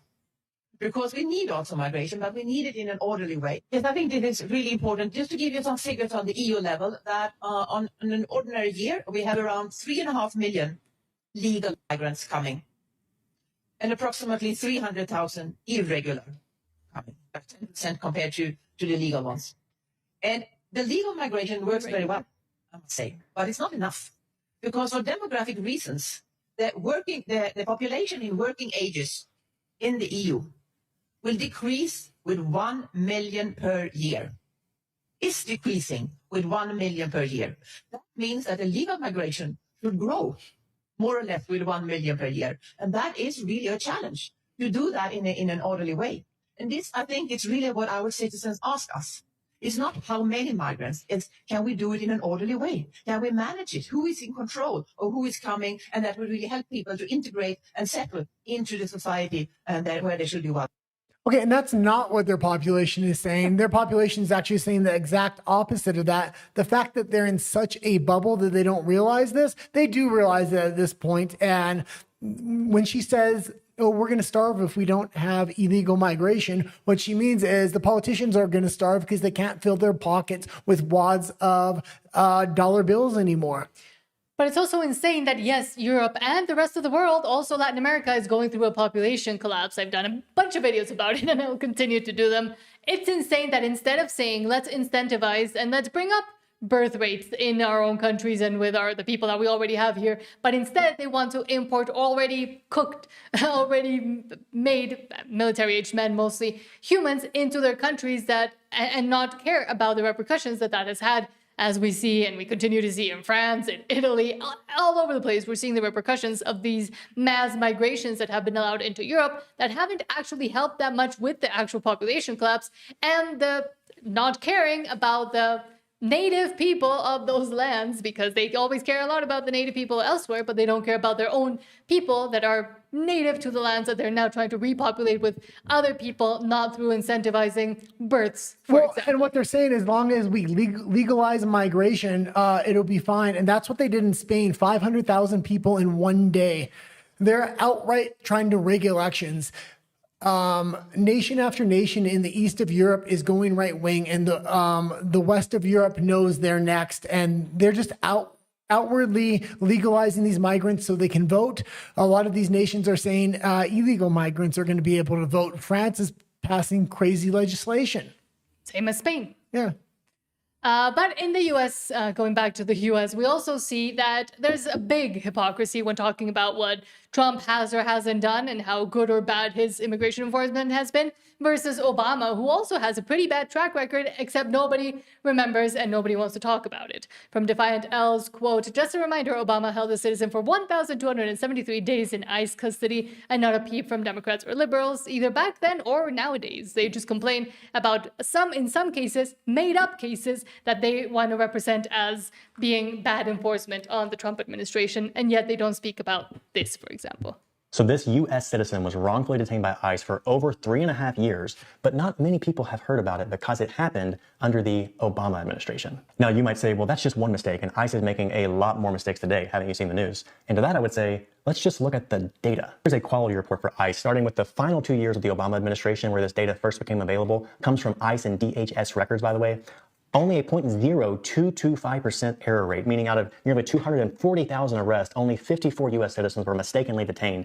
And a pretty clean report, given how messy this job is. You have to give the progressive president some props here. Let's compare it, though, against Trump. And for the year of 2025, where ICE has received so much scrutiny and the left has created so much chaos, his quality report's actually cleaner. It's better. A 0.0067% error rate, meaning Obama's error rate was actually more than three times higher. When we're confronted with data like this, it should make us question the narrative. Could we be in a propaganda war? Much like with COVID, much like with BLM in 2020, where the prevailing narrative was that cops were going around unaliving people based on the color of their skin. Could we be in a propaganda war? By the way, Josh Howerton has done some great work exposing some of the viral ICE abuse examples and debunking them. None of this means that ICE can do no wrong, or that we shouldn't try to keep improving our approach and minimizing mistakes as much as we can, or that we should ever blindly support any administration. But the more you look objectively, the more you realize that the left's narrative is actually manipulating good-hearted people into supporting their agenda. And that agenda is ultimately an anti-enforcement, open borders agenda that sounds loving, but actually destroys nations and harms millions of people. A great way to love your neighbor is to not fall for it. Yeah, and Americans are going to have to realize they will turn into Europe, they will turn into Canada, they will turn into these other nations if they don't start pushing back now. And I have to give it to America so far, because they are starting to wake up, especially with the Super Bowl thing. It's really shining a light on this at a very good time. I mean, the midterms are less than a year away. If Trump doesn't win in the midterms, he's likely to be impeached, and open borders will quickly be coming back in 2028 if either J.D. Vance or I hate to say it, a Rubio gets. Yeah.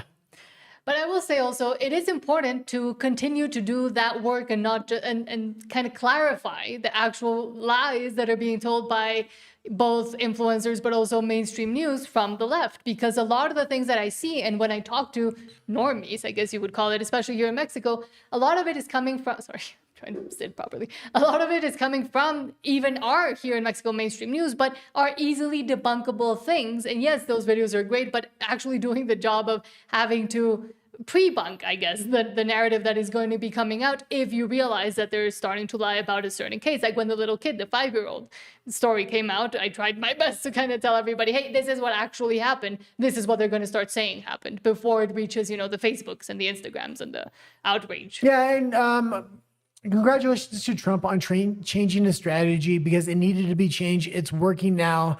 Also, he does have a ton of deportations when it comes to self-deportations at the airport. The $2,500 cash bonus with an airplane ticket anywhere in the world, whether it's your home country or a country like Canada, has worked to the tune of 1.5 to 2 million immigrants remigrated back to their home countries.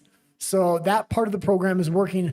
The hard ICE enforcement wasn't working, and he's shifted that now and put it on the states. So if these blue states have uprisings that come up, they have to handle it themselves now. And if they fail to do so, that kind of lands on their heads. And Sirius says, idiocracy bit you back. Yeah, with the adult toys and the mistaken identity of that activist. And they also say their own activist. Exactly. Yeah. And that's the thing. Like, that just goes to prove that they're not there actually to enforce any kind of, or move forward any kind of movement, but it's just to go against those that they think look like X, Y, or Z. Well, the strategies are changing now as well. They have all these whistles that they're using to warn people when ICE is in the general facility. The thing is, they started to protesters started to make roadblocks and check people's identifications to see if they were ICE, and people didn't take kindly to that in the community. A lot of regular community members now have whistles and are blowing the whistles in order to confuse people. When the whistle goes off, there's nothing there. So whistleblowers. But not. Somebody should whistleblow more on them. But let's move on to the U.S. now.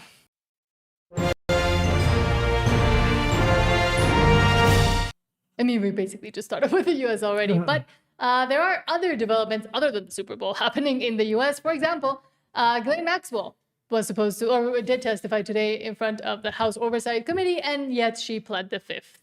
Yeah, and this was a big disappointment. She was the one person that could have blown this thing wide open. She's pled the fifth. If she gets any kind of deal at this point, I'm going to be extremely disappointed. She's already in a extremely nice facility. They transferred her because of this testimony that was going to come up. And what did she do? Plead the fifth. I'm expecting Bill and Hillary to do the same now.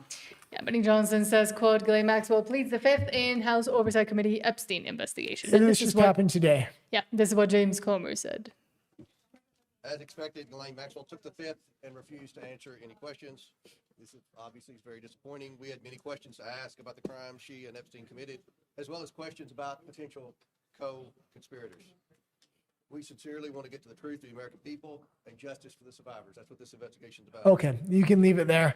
And a lot of the weight of the Epstein files, I mean, there's not much there. There's a lot of salacious stuff. There's videos that are embarrassing for a lot of people, but not a lot of prosecutions, except for Europe, especially the UK. A lot of heads are starting to tumble. When we get into the EU section, specifically the UK, there's been a slew of resignations because of the Epstein files.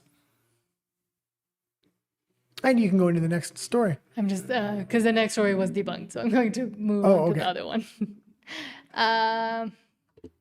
This one from Bo Loden, quote, incredible, CNN aired this patriotic black woman saying she'd 1000% vote for President Trump again, even if she was given the chance. And yes, they sat down with a bunch of voters, MAGA voters, and asked them if they had regretted their decision. And of course, the three of them said no. Well, and these are black MAGA voters, and this is going out through national TV. So this gives a little bit of, well, what would you say, cover for other black voters to come out and say, yeah, I support Trump as well. And CNN had to air it, which is even funnier.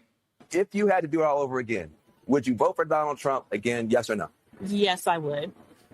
Now, in the future, I am not a diehard Democrat or a diehard Republican. If there were a Democratic candidate who was more aligned for me, then I would vote Democrat. If you go back in time, would you vote for Donald Trump, yes or no? Yes. I think I might know the answer on this. Yes. It's immediately yes. No, I'm sorry. If you had to do it all over again, would you vote for Donald Trump, yes or no? 1000% absolutely yes. And you can leave it there. And it's interesting because it's a table of black voters. And what happens if these ICE deportations are actually successful? The major community that has big benefits is the black community, because a lot of these migrants, when they came over illegally across the border, were given money, a credit card, and a ticket to a specific city. Once they were in that city, they were put into low-income communities. communities, which were taking a lot of the general benefits from those communities and a lot of the jobs from those communities. So. And also, again, I mean, the percentage of people that actually voted, of Latinos, especially Latino men that voted for Trump, was also high. It's because of this, because illegal migrants that had to go through the process, that are still maybe waiting for either better opportunities, etc., then see that all of these people are getting the better opportunities that they have been waiting in line for who knows how long. Well, That's also they've upsetting been to them. waiting in line, doing it the legal way. It takes a lot of money to do it the legal way. time. People are coming over across the border illegally and just taking all kind of benefits that should be there for American citizens. Okay, let's go into... From Divine L's quote, small business owners in Minnesota are not happy after they are left with almost no staff after ICE deports illegals. Maybe hire Americans and pay them. That could be an option. Yeah, and this is the big thing that illegals do within the country. It represses the wages. It does the exact same thing in Europe. So your citizens, wage goes way down. They have a lower quality of life, but the GDP in the country goes up. So it benefits the elites. Our businesses are short-staffed, short-changed, and overextended. We're providing mutual aid at the expense of our own stability, our own families, our own paychecks, and our own futures. My co-founder and I stopped by a restaurant on our street and ended up filling to-go orders for them because more than 50% of his staff is gone, afraid to come to work for fear of being taken by ICE, even as U.S. citizens, even with work permits, even with the right paperwork. My friend Jason from Hikari Hand Rolls lost thousands when fresh bluefin tuna was delivered and sat outside for 2 days while his building remained closed as ICE invaded Nicollet. The cost of supplies continues to rise while he's lost 80% of revenue in the last month. Christian from El Sazon reminded me that this violence isn't new. It's been ongoing. ICE has been terrorizing our communities long before this moment. And Okay, and you can leave it there. And I just kind of wanted to bring it up to say, yeah, this is repressing the wages of American workers. People are preferring to hire illegals because it's cheaper. And the thing is, now everybody lives in cities, but people used to live in the countryside. People used to have small family farms. And what did they do to actually maintain those family farms? They had kids. And again, population collapse once again. But it is insane that they don't realize the hypocrisy that when they're saying, well, I have a small business and now I'm having issues because all the people that I hire for cheaper are now afraid to come into work because it's ICE's fault, instead of saying, well, if you can't actually pay fair wages to American workers or even, migrants that are Americans now or that have the proper permits to actually work, well, then don't have a small business or work harder to be able to do so. Yeah. Instead of complaining that all your cheap labor is afraid to come into work. Yeah, and here in Mexico, there's a secondary economy. There's a lot of family-owned businesses on every corner. They'll just open up a shop, start selling tamales on the corner. Then you have your small taco shops, small vegetable stands like this. But these are all family-owned. The kids work there. The mother works there because they can't afford to really... Well, the kids work there during the weekends. Yeah. No, during the week as well, as they get older. It's supposed to be illegal to have kids working even here in Mexico. But what a lot of on the left people don't like, and I've heard it said here in Mexico, is that because those illegal businesses don't pay taxes, they also want to get rid of them. And I've heard that argument made as well. That secondary economy here in Mexico is crucially important. And the United States has really lost that, and so has Canada. Everything is overly legitimized, so poor people don't have... It's extremely hard for them to go from poor to middle class. To start a business. Yeah, here it's a lot easier to start a business. You'll literally just make tamales at home and then go on the corner and sell them. After that's successful enough, now you'll buy a small shop. From there, then you can make it into a chain. Yeah, and here our great leftist government has, from Morena, has already tried to, get rid of a lot of those businesses that work on the street. But California, moving on. Well, and small businesses like that, don't pay taxes here, and the government wants them to pay taxes, but it's a huge benefit for them not to have to pay taxes. And when they're that small, they eventually want to get bigger. Once they're big enough, they will pay taxes. And now moving on to California, from Wall Street Apes, quote, California extended free taxpayer-funded healthcare to illegals. It covered 700,000 illegals ages 29 to 49. Estimated cost of the coverage expansion was $2.6 billion annually. And this is what's happening on a federal level. Trump is saying, no, we're not going to fund this through Medicare or anything else.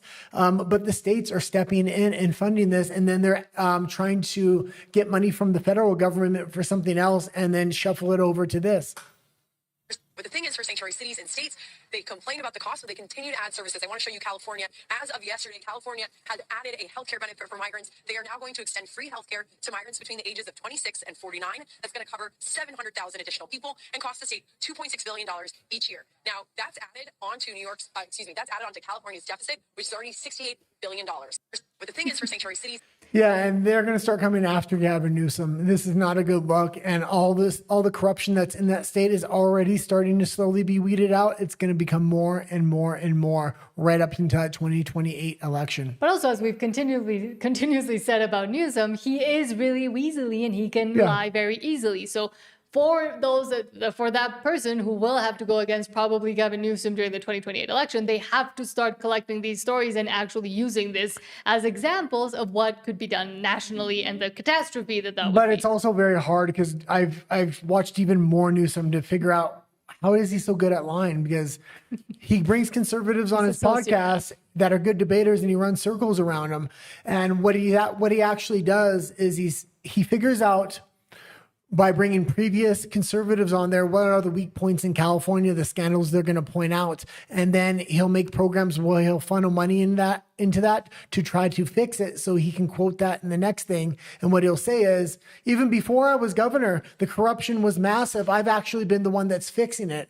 So under me, it's getting better. It's always been here in California, and that's really his trick. And I think that's part of the benefit of having his podcast too. He's figuring out what conservatives are going to point out, and he's giving it a temporary fix and said, it's always been here. I'm the one that's fixing it now. Well, he tried to do that with the train, because the train kept getting mentioned by conservatives on his podcast. Then he tried to go fix it and then it caught on fire. So there's the actual example of what he has done. But again, I think he is very good at lying because he's a narcissistic sociopath. I know that that's a contradiction, but still. Well, he's not just a narcissistic sociopath. He's very smart and politically minded. No other left winger is making a podcast like he is, that he can sit down for 3 hours, bring a conservative on there that's a world renowned debater, and then try to run circles around him, or at least have that confrontation. This is going to suit him very well when he does run in 2028. Whoever he goes up against better be able to talk. Right now, JD Vance can do that. I don't know if Rubio can do that in the same format JD Vance can. Well, we know Big Mike tried to have a podcast, but that didn't go that well, did it? Let's move on to Europe, where things are also crazy, of course. Yeah, but Big Mike never brought on conservatives on the podcast. Brought on. Well, and that's why Newsom's podcast is actually good, because a lot of liberals will never go face to face with conservatives and actually have the talks, kind of hash it out, or get accusations thrown at them. That's one of the places you can see it. But now in Europe, even though Italy might have gone and become based, or at least a little bit more based with Giorgia Meloni, there's still the insanity that is Antifa terrorizing the streets again. And the Olympics are over there right now, and that's why there is massive protests over there. There's a ton of Antifa over there, a lot of left-wing protest leading up to the Olympics that we covered here or there, but now they're getting really, really big. Yes, Eric Doherty says, quote, total anarchy as Antifa riders go haywire outside the Milan, Italy Winter Olympics, attacking police for hours. Antifa is a terror organization worldwide. And again, I continue to say this. Yes, they do have links and networks worldwide, and that is why the designation was made and should continue to be enforced. But apparently they forgot about it now with the protests.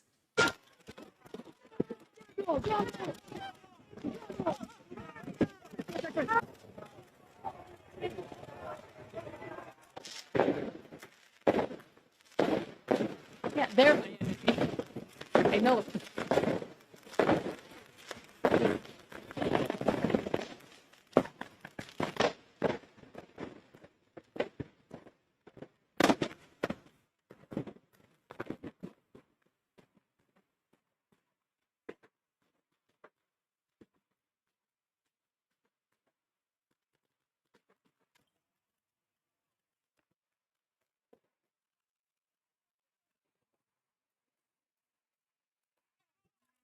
Okay, and you can leave it there. And it actually makes the Minnesota protests look really, really light. That being said, after those Olympics are over, it's going to be that summer leading up to the midterms. You got to think a lot of those protesters are going to try to come over to America and bring a lot of those tactics with them. Well, America is going to have its own protest, and I'm guessing Canada as well, and Mexico, because the World Cup is happening in Canada, Mexico, and the U.S. in the summer. And here in Mexico, we're already having a bunch of, for example, security issues in Mexico City and where the stadiums are located, where, I mean, they found dismembered heads, for example. Then that's one thing. But in the US, I'm sure they're going to, Antifa and all of the insane people are going to use that opportunity to do even worse than that. I didn't even think about that. You're right. Trump probably needs to deploy the military to the Olympic ground or to the soccer grounds. Yeah, to the World Cup, wherever the World Cup is going to happen there. And in Canada, they're just going to let it happen, because that's Canada. And again, I don't know whose idea it was to have them in Mexico, Canada, and the U.S., but it's going to be a bit harder to Canada police. doesn't really get doesn't get as crazy. A lot of the protesters actually hide out there and then go to the United States. But I'm for the guessing if protest. they are able to make a scene, they'll use that opportunity. Usually Canada doesn't have like a big spotlight on it. So I don't think they just don't bother, because the government itself agrees with whatever they want to do and their ideology. So they're supported there. Moving on to Spain, from Marinafel, and we've continued to talk about this, but says Spain won't remain Spanish for much longer. And I brought this clip up because this has been happening for a long time, but there's increased amounts of boats coming to Spain shore now that they legalized the 500,000 people the other day. They know they want to keep legalizing people because they're outright trying to rig elections in Spain now, and they're trying to do it through illegal migrants.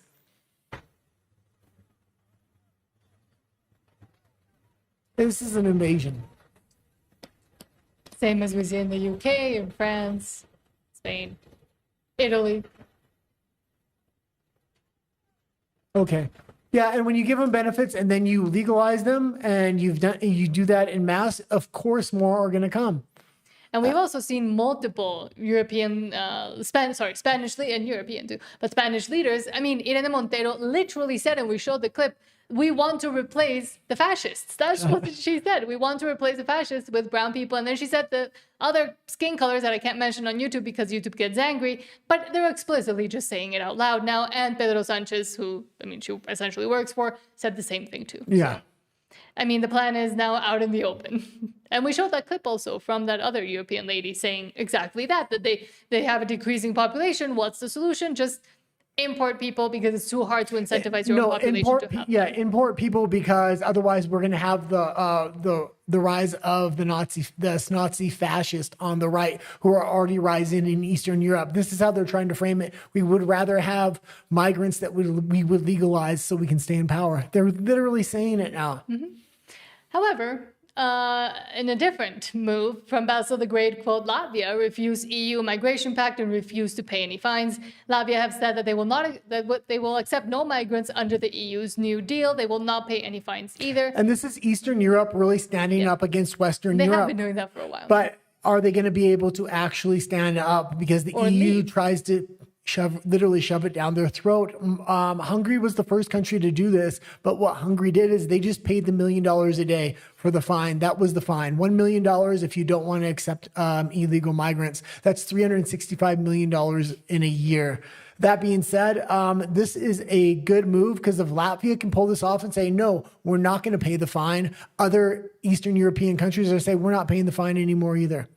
And hopefully it also incentivizes towards a move of leaving the EU that is making them do this initially. Yeah. In the first place. And that's what it's really starting to come down to here is there's an ideological split between not only East and West, but really West and Western Europe, its elites and its citizens, because a lot of the citizens in the Western countries in Europe actually agree with a lot of the Eastern ideology of we don't want any more migrants, illegal or illegal. Because they get to live it day after day after day, and yet they get repressed and silenced through the Digital Services Act and a bunch of other censorship. So people outside of the people that actually are feeling this way and are affected cannot see what real Europeans think. They can only listen to the leaders, and it'll continue that way. And that is what is scary, that knowing what's actually going on in Europe and in a lot of the countries that have implemented the censorship gets harder and harder each day, basically. Yeah. And for them to speak up. which is not democratic, even though they always say, oh, we're democracies and we're defending democracy. Like this fool has continued to say as well from Inevitable West, quote, two of Keir Starmer's inner circle government officials, Morgan McSweeney and Tim Allen, have now resigned in the last 24 hours. Yeah, and this is kind of what I talk about grabbing articles and them getting old by the time we go on air. I believe it's up to 4 people have now resigned. There's also rumors coming out from one of the UK papers. Every single Liberal in Parliament is expected to give a public statement that they are backing Keir Starmer. Otherwise, they're going to be forced to resign. So if that rumor is true, that's going to be absolutely insane. It could spark a series of politicians either stepping down or being pushed out. They want Keir Starmer gone. Keir Starmer literally said, I'm not stepping down. He's the one they put in to push through these policies no matter how unpopular they are. Again, democracy. Yeah, and a lot of politicians in Keir Starmer's own party have been complaining because they have no access to him. He's never in the country. He's never available. Ukraine is his number one worry, or his number one issue. And I mean, there at the end of the post, it did say the Epstein files, mentioned the Epstein files might be what takes the regime down. The UK is the one place that the Epstein files are really uprooting a lot of stuff. There's been a lot of information coming about King Charles and his inner circle, as well as Keir Starmer. So the big beneficiary to this is probably going to be Reform UK. It's a shame Reform UK is going soft and changing a lot of their policies. That being said, that's the best you got at this point. So I guess if you live in the UK, you vote Reform UK. Although we're not telling anybody how to vote. Moving to Russia, to something that has to do with Russia from BRICS News, quote, allegedly EU imports of Russian liquefied natural gas hit a record high in January. Yeah. And because they produce nothing themselves. They had outsourced a lot of their energy needs to Russia for a long time. I don't know what they're going to do. They outsource their military to the States, their energy needs to Russia, their manufacturing to China. They say next year they're going to be off of Russian oil. Maybe not off Russian natural gas because this is their highest month yet. You're literally at war with Russia, yet you're the one funding that war. And that's what Trump keeps trying to tell them. And also they imposed sanctions on Russia as well, and yet they continued to take secretly on the other side because they have no other way to make their countries continue to function. Well, and then you wonder what happened to the pipeline. The Nord Stream 2 pipeline was blown up. Supposedly that was done from Ukraine. Oops. Now, is that supposed to be an ally? Your ally's blowing up the German pipeline? And Sirius asks, where's Poland? Eastern Europe. Yeah, Poland's been taking a hard stance, although I seen something about it was either free speech or migration. I didn't like what happened, but they've went right wing and they've been pretty good overall. So they're one of those more Eastern European countries that has been mostly talking up against what a lot of the EU plans. Yeah, and their elections have been going right wing, so it has been helping. So it's now giving Hungary some cover along with Italy and places like this. So there's an alliance of countries now. Yeah, and Sirius mentions, and exactly, Poland's borders are great, and they did prioritize that, and they even have videos out showing how they're not going to bend to the EU. And it's not only that they prioritized that, the citizens prioritized it and mandated it from their government, and that's why they elected in the right wing. So they would continue to do those policies because they can see what's happening to Western Europe. And now something that the citizens, somewhere where the citizens don't actually want to realize what's happening, except in a few provinces, is Canada. So let's go to Canada.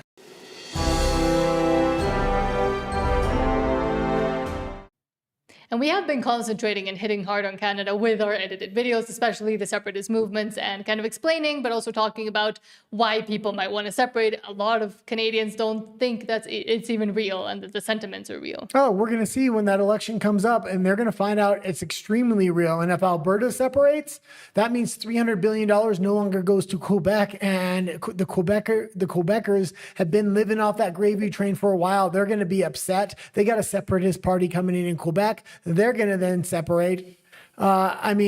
Canada could fall like dominoes here. I love reading the comments. I get so many hate comments in my videos.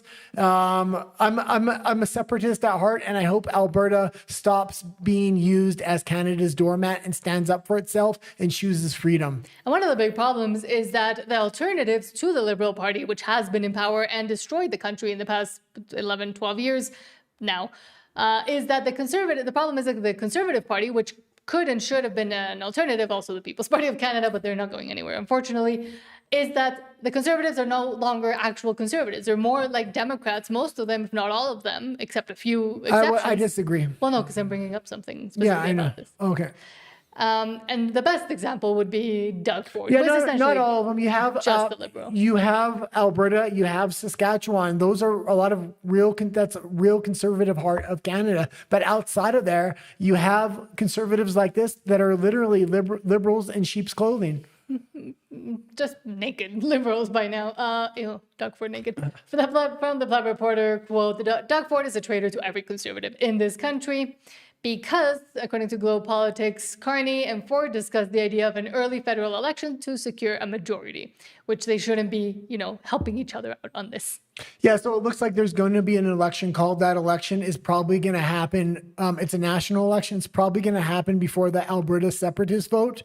What he's going to do is he's going to pin all of Canada against Alberta and anybody that wants to separate. And then he's going to use Trump derangement syndrome to try to get a majority government. And he's going to really probably try to use Doug Ford to pin national conservatives against separatist conservatives. And I think it's a good strategy for him. And I think he might win a majority government. I also think a lot of conservatives in Alberta and Saskatchewan are kind of fed up and they're just so concerned about the separatist movement. I don't know if they'll go out to the polls. That being said, I do like Danielle Smith and Pierre Poilievre for national conservatives. Why? Because it provides a safety net in case these separatist movements fail. You need conservatives working on a national stage as well as a separatist stage. And Canada really has that right now. So we'll kind of see what happens. But if Pierre Poilievre loses this is going to be 2 lost elections in a row. I think Doug Ford is hoping that Pierre Poilievre loses this so he can kind of sneak in there as the new conservative leader. Yeah. But he's anything but conservative. Mm-hmm. And a lot of the issues that make people want to separate from Canada, both Alberta and Saskatchewan.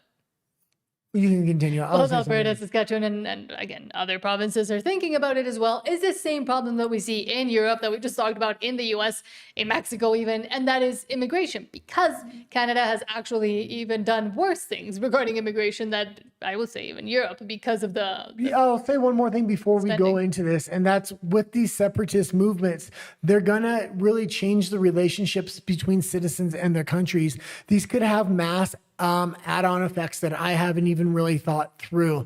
One of them is Europe. I've kind of talked about Europe before, and if they see Alberta can separate from Canada because they don't like the way the country is going, a lot of European countries may separate and use that as the example and the blueprint. But even more than that, if somebody like Gavin Newsom gets in 2028, you could see separatist movements within the states. Tim Pool has already talked about this in a civil war. What would actually happen? States would probably just separate and you would lose the Confederation, which isn't good because then you would lose your status as the world's #1 superpower. But again, it does seem like the Canadian government is just trying to give people more excuses and get them even more angry with every single policy and thing that they do. In this case, regarding immigration, Elliot, Okay, we can play the video here. Okay, hold on. I usually read while I put my headphones on. Yes, this is insanity. We are prioritizing foreigners over our own people. In 2023, Canada spent an estimated $45 to $65 billion on immigration-related costs across federal, provincial, and municipal governments. That total includes asylum housing, settlement services, healthcare, education, enforcement, and transfers to municipalities for managing the intake. Canada recorded approximately 350,000 live births in 2023. Using the midpoint of immigration spending of roughly $55,000 billion, this equals to roughly $157,000 per Canadian-born child if the same funds were instead allocated to domestic domestic family support. Even using the low-end estimate of $45 billion, the figure remains $125,000 per child. You know, officials have consistently framed immigration as a demographic and economic necessity, citing labor shortages and population aging. However, the spending profile suggests immigration functions as a near-total substitute for domestic population growth, rather than to supplement it. Let's keep in mind that no comparable national program exists that offers Canadian families support at this scale. Existing child benefits and tax credits amount to a fraction of the per capita resources currently directed towards immigration-driven population growth. Yeah, imagine if you got $100,000 for having a kid. That would be one way to increase the birth rate. But instead, we wanted to just import immigrants, and they're all illegal immigrants in Canada, and it's a massive amount. So it's extremely hard to get rid of them, even when the population raises their voices against it. And that's what the EU wants to do now. They want to legalize all their illegal immigrants. So it doesn't matter if the population complains. You're arguing against your newfound citizens. And going a little bit back to the Super Bowl, there was also an ad regarding the new Trump incentivized, what's it called, investment accounts for children, and then what they're trying to do for the children of America and how much money they might be able to invest and then also grow throughout their lifetimes. And then you see the example of Canada and you just think this is not a real country. It's insane that, I mean, that alone would incentivize anybody to pop out a kid, I would say. Only thing that's going to wake up Canada is if Alberta separates. If Alberta separates, that's $300 billion that's no longer going to Ottawa. They're going to now have to actually start drilling for natural resources and start building a real economy. Otherwise, the entire country will collapse at that point. But from Ryan Gertison quote says, so basically Susan Holt, the premier of New Brunswick, is directing her government to stop using X. Again, more insanity because they aren't hearing what they want to hear from the people and will go now elsewhere to hear what they want to hear. More. I'm sure X is real scared. More censorship. Not New Brunswick.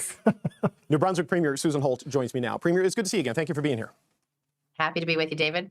There's been a lot of governments taking action against X or Twitter, whatever you want to call it. Some of them banning it on a national level for people of a certain age. You're abandoning the platform in New Brunswick. Why did you make that decision? Well, it's something that we've been thinking about doing for quite some time because we've just seen it used to be a forum for more dialogue, and we used to see better engagement and back and forth with New Brunswickers on the platform, but that doesn't seem to be the case anymore. It doesn't seem that Liberal voters are on the platform anymore. It's the #1 news platform in Canada and around the world. So the fact that she's saying this, they just don't like the comments they're getting back, because anytime they put a post, they get comments back and they get ratioed.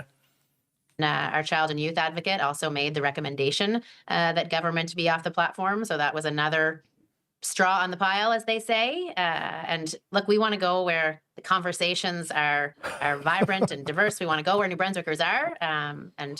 Hold on, pause it. Where's that? CBC, the $1.4 billion slush fund of the Liberal Party? That's the national news company in Canada that the government funds to over $1 billion a year. That's not Twitter anymore. Is it the content that the users are putting on it? I know the AI Grok has been doing a lot of things with images of women that is broadly offensive. And then there's, of course, the personal behavior and the politics of the owner, Elon Musk. Is it mostly just the content, or is it because of political opposition to where Musk is on a number of things, or is it really just the community and the way it's evolved? Well, I think that certainly our child and youth advocate was calling on the government to stop using X because of the exploitation of youth and the lack of controls or safeguards on the platform for, as you mentioned, manipulated images of youth and really exploitation of youth, exploitation of your citizens in the entire country on a national scale is what's happening in Canada. This is just complete gaslighting. And yet they continue to promote the degeneracy that is Blue Sky. So, I mean, I guess that what she just said is fine there. She wants to go where the conversations are had. That must be Blue Sky. Where they listen, where they can only see people that agree with them, which is not democracy again. Violent and illegal images that he doesn't think that the government should be out supporting with paid and subscribed accounts. And so we won't be sending any more money to X, and we won't be pushing out content through that channel. I will likely still be there to listen occasionally because I want to make sure that we're plugged into all sorts of conversations and hearing lots of diverse perspectives. But it's not somewhere we want to direct New Brunswickers to go to get news from their government. Okay, that's kind of where I wanted to go next. And this is not a defense of X. I've been called many, many things on that particular platform that when you complain, they say it doesn't violate community standards. I'm like, well, I don't want to be part of that community. But in times of, say, well, I was in your province on vacation last year. And X was completely fine with the national news and all these governments when it was a liberal platform. And if you don't know, it used to be 75% liberal, 25% conservative. Since Musk took over, it's almost a 50-50 split now. Because conservatives used to get banned off the platform all the time. And there were wildfires. It is a way to get information out, survival information. So is it something you may default to in these extreme moments to put out survival information, right? Because the utility of it becomes useful at a time like that. Well, one of the realities of this day and age, David, and I'm sure you see this in the job that you do, is there are so many channels now. We have multiple social media channels. We have the classic, radio, television, printed news. We're even getting to the point where we have direct channel where we can put out emergency notifications that go right to your phone through our partnerships with mobile carriers and telecommunications carriers. So we have a lot of channels that we can put emergency messaging and critical messaging through that let us target New Brunswickers and get a sense of read and receipt. And so we're gonna make sure that we are using the best possible mechanism. And a lot of those, when she talks about news and print and television, that costs money for them. X is absolutely free, and it hits the widest audience. Oh, great. I love this topic. From Terrence Chen, quote, the Canadian Minister of Industry, Melanie Joly, just said that Chinese EV makers could work with Canadian companies to produce EVs in Canada and then sell them globally. I'm honestly speechless. Why would they produce EVs at a much higher cost? Makes no sense. She cited the Honda Civic made in Ontario as an example, but that comparison is wrong. Most Honda Civics produced in Ontario are sold to the US market. Chinese EVs, however, are obviously not allowed to enter the US. If Honda Civics were also barred from the US, the Ontario plant would shut down very quickly because the Canadian market alone is far too small to sustain it.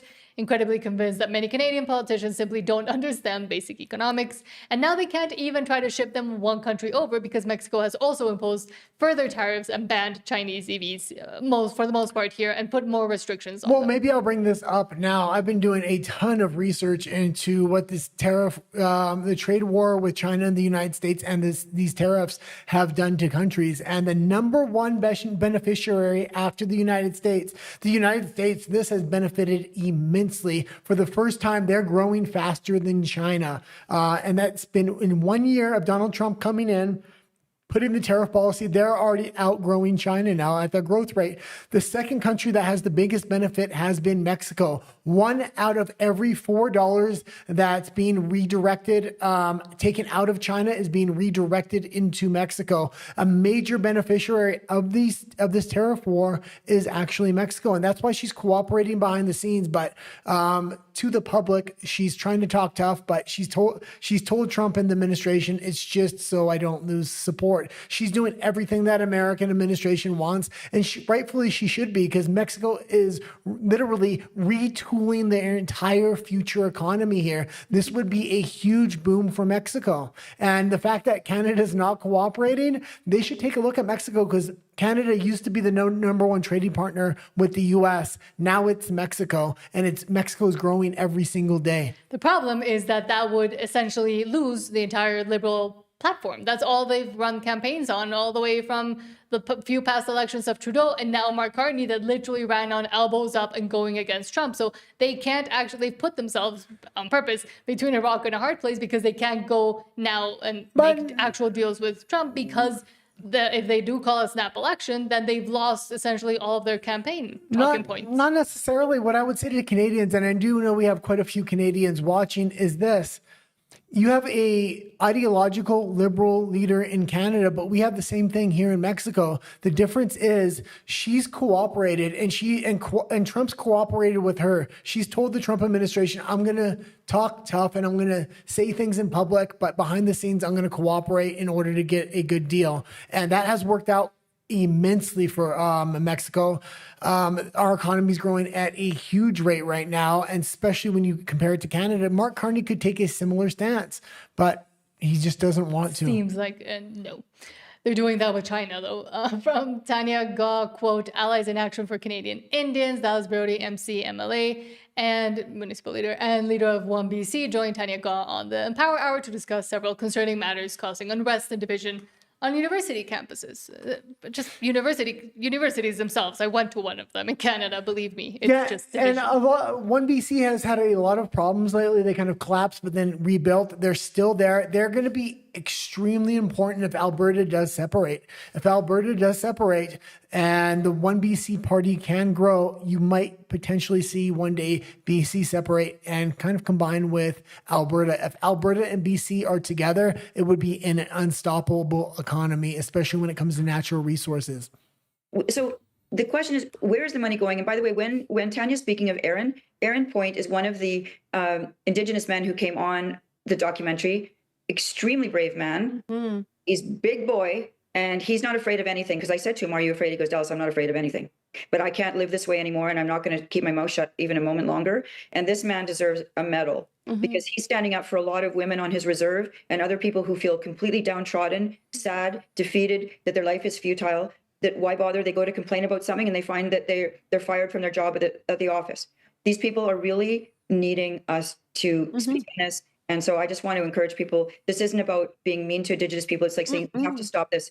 They're really good people and they need our support and help. And they're living a really crummy situation down there, unless you're or if you're the chief. So yeah, and they need to recognize our help, right? That we're attacking what's going on. We're not attacking them. We're calling out corruption and we're exposing it. And so the whole purpose of what they want to do is they're using them as pawns, as if we're attacking the pawns rather than attacking those that are behind this extortion campaign. And Aaron is also calling out another development in the UBC area. He's doing FOIs, and they're coming after him, trying to find him with bylaw infractions. Okay, and you can leave it here. So and corruption in Canada, I mean, Doge is rooting out corruption in the United States, but corruption in Canada, it all runs through First Nations and it doesn't trickle down to the tribes. The people live poor while the elites within the tribe live on their high horse. Also, sovereignty rights run through First Nations as well. The Canadian government almost looks like it's in collusion with the UN and First Nations to take away the sovereignty of Canada itself. Through UNDRIP. I don't remember what it means, but basically. And we've also mentioned multiple times that, yes, I mean, the Indigenous population and First Nations receive a bunch of money, but then it doesn't get actually distributed. And the corruption within and the silencing that has been happening about all of these tribes receiving massive amounts of money, but then it kind of disappearing and not helping the actual people is insane. It's not just a bunch of money. We're talking trillions, not billions, but trillions of dollars. They'll get hundreds of $1 billion payouts in lump sums here and there. It's adding up to trillions now. This is going back into politicians' pockets, back into NGOs. It's not funneling down to tribe members. Corruption in Canada runs through First Nations tribe, and nobody wants to say it because nobody wants to be called racist. So when somebody like that kind of steps up, not her, but there was a whistleblower in her documentary that was directly from the tribe. It's important when people like that kind of step up that we pay attention. Yes. Speaking of people standing up and paying attention, Chrystia Freeland from Mr. Sunshine Baby, quote, former Deputy Prime Minister of Canada, Chrystia Freeland forced to sit through a segment on Bill Maher that makes fun of woke gender ideology. Freeland and Trudeau were the biggest proponents of gender ideology in Canada, that anyone can be whatever they want to They push this on a global scale, and now she's sitting there laughing like it never happened. She's off in Ukraine trying to funnel the billions of dollars that's coming from Canada. Per capita, Canada gives more money to that country than any other country, and they have the largest unprotected border to their north with Russia. We've also mentioned a bunch of times. And they have no real military, which I've covered, which people want to disagree with me on. You look into it, their military has been far underfunded for decades, and they won't be able to defend that country. They'll completely rely on America if Russia ever decides to come over that northern border, because they don't like what Canada is doing in Ukraine.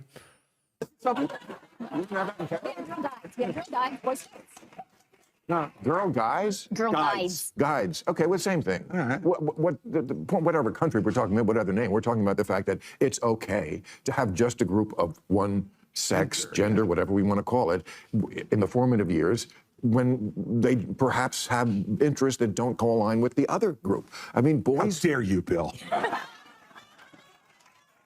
How dare you? Is that not progressive enough? Should the Boy Scouts have girls? It just seems ridiculous.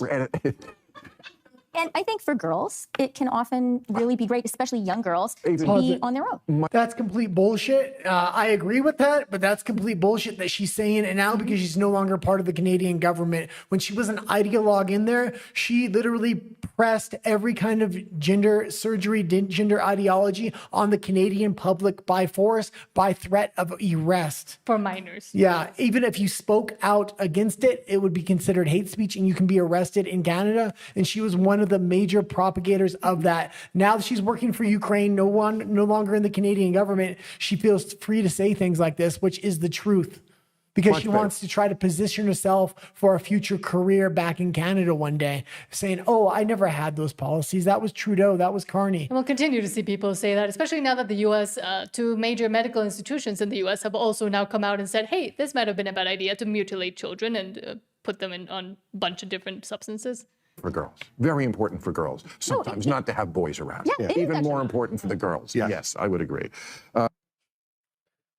Okay, well, and also her backstory is, I mean, interesting to say the least. We won't get all into it, but it's an absolute crazy backstory with involves Nazis, Ukraine, all kinds of crazy shit. And the fact that they bring a Nazi into Canadian Parliament and praised him, and people forget about that, but... More insane language stuff also in Canada from Table Salt, quote, and it's always BC. BC. And we showed a similar thing the other day. I wanted to show this one specifically because these letters don't even exist on a keyboard. So how are you going to get your bills? BC announces the name for the Pattullo Bridge replacement. It will be called in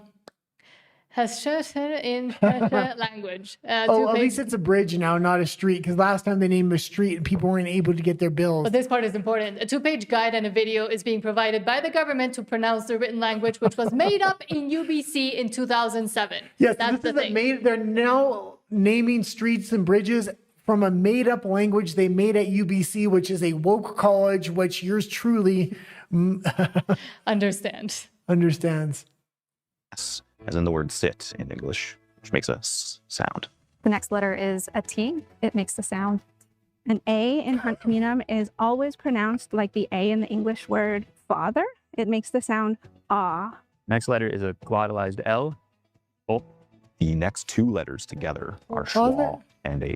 They should have just kept all natives on there and just pretend like it was a native language, because this is literally a made-up language they're naming things after, and they want to bring this diverse bunch of people. How do these people even know how to speak this language? Well, they made it up because the actual spoken language never had a real written way to be communicated. So they officialized it with essentially writing it semi-phonetically, if you know what that means.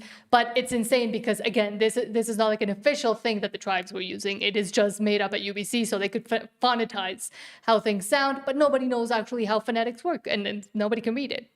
A glottalized W, which make an O sound. The next letter is an A. It makes the sound ah. The S is the same as the first S. It makes the sound. The next letter is schwa. It makes the sound ah. The next letter is an M, and it makes the sound. All of that together makes the name for the new bridge being Stallo Awesome. Stallo Awesome. Stallo Awesome. Stallo Awesome. Stallo Awesome is the Hunkaminam version, which translates into Riverview. And we chose that because... Why didn't they just call it Riverview? Exactly. And that guy, Elder Larry Grant, is also an interesting character, to say the least, and has been involved in a lot of this insanity that we're seeing, also including the making up of the language and other policies of self-victimization. Well, yeah, I used to work at the Vancouver Art Gallery, and he was well known around there. Yes. And we're done with Canada, but I'll read you messages. And Rafa says, hello, Rafa. I said you would join us, and you did. Eventually. Thank you for being here. Sirius sent a drum emoji, I think. I don't know what that is. but thank you. That's the new language. Sirius also asks, does Canada have its own CNN? No, it's worse. It's called CBC or CTV News. I mean, they have a bunch of subsidized by the government propaganda stations. Nobody watches it, and it's subsidized to the tune of over $1 billion. And $1 billion in Canada, because there's only a population of 40 million, is a lot of money. It goes a long way for propaganda. Yeah. And Sirius says, wow, I'm guessing for the name. What was it? Oh, something awesome. Yeah, it's awesome. Riverview. Riverview. It's going to call it Riverview. God. Weren't we on that show, Riverview? Or Riverdale? We worked on Riverdale. We worked on Riverdale. I never liked to reveal what shows we worked in. Yeah. Oh, whatever. The Flash, which is also a terrible show. But all the shows we worked on were bad. Yeah, but the crew for The Flash was really nice. Yeah, they were all It was the nicest crew to work on, and they give you lots of hours. The food was always good on The Flash. Yeah. Yeah. They let you eat the food. But it was always the shitty TV shows from the WB that were filmed in Vancouver. So those were the sets we would be on. Most of them were WB, exactly. And Rafa says on the VIP Live, as he calls it, or RUMBLE, he says, Bad Bunny is for nacos. Yeah. How would you translate naco in English? People that are uneducated, I guess, is a good way to put it, and have no manners and have bad taste. So yes, exactly. I'm going to look for a better translation for that word because it's a good word. Sirius says, stalling awesome. That's another way to say it. Yeah, just call it stalling is awesome. Yeah. That's the name of the bridge. Well, they want to bring Stalin back in Canada. Essentially. Basically. But let's move on to somewhere else that has been trying to bring all that ideology back for a long time, Latin America, and now they're getting rid of it. So let's go there.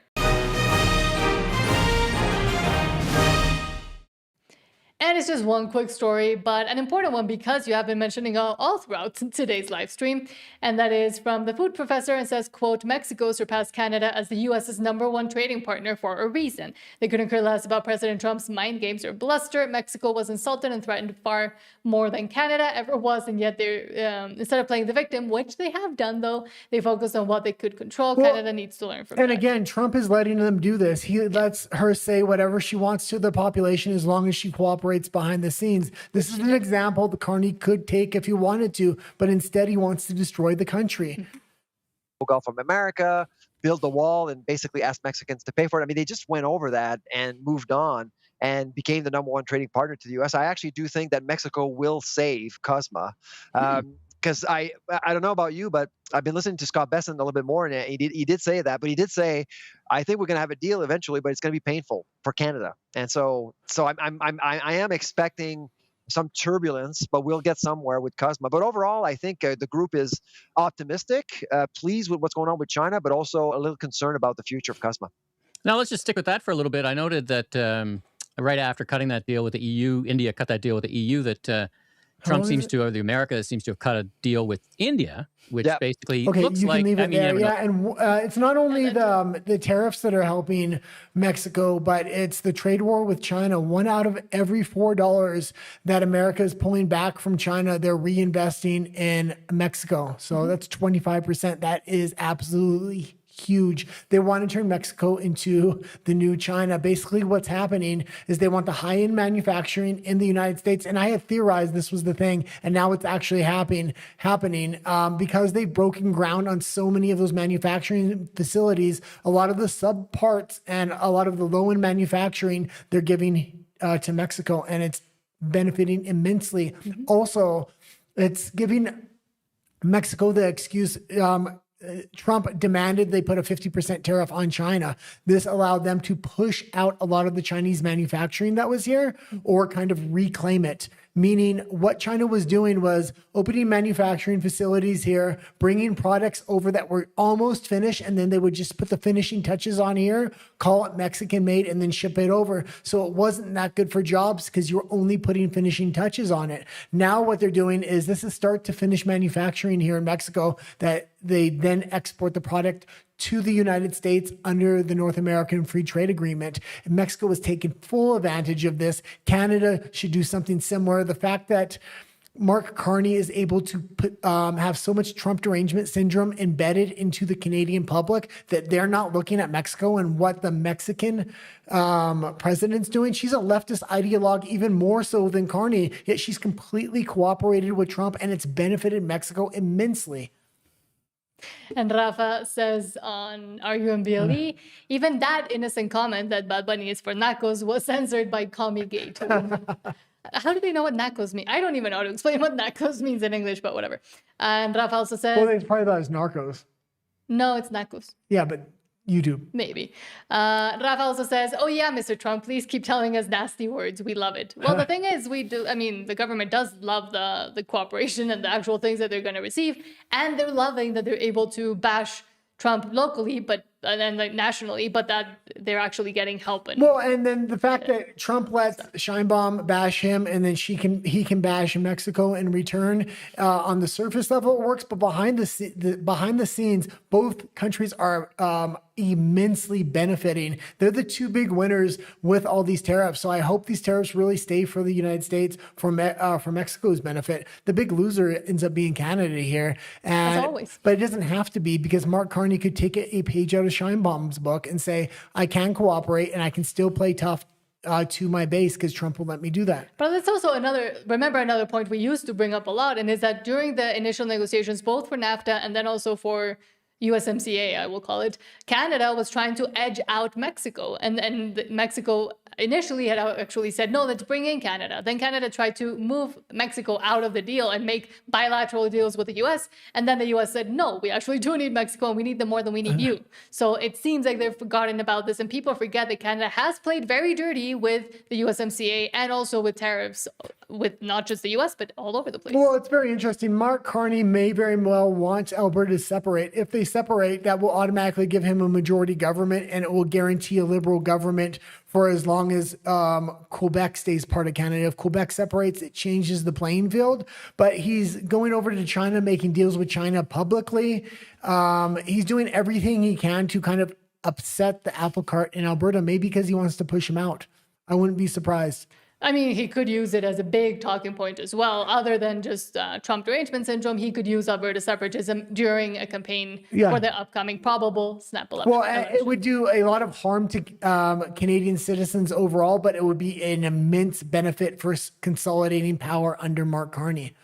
But let's talk about actual power and something good that is happening in Asia. So let's go to Asia.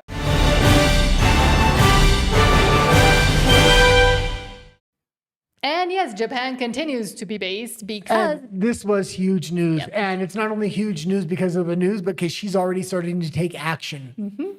From Inevitable West, quote, it's official, Japanese pro-Trump populist Taikachi has won an absolute majority in Japan's elections. She won 75% of all seats available. Japan is back. The world is waking up and rejecting the left-wing ideology.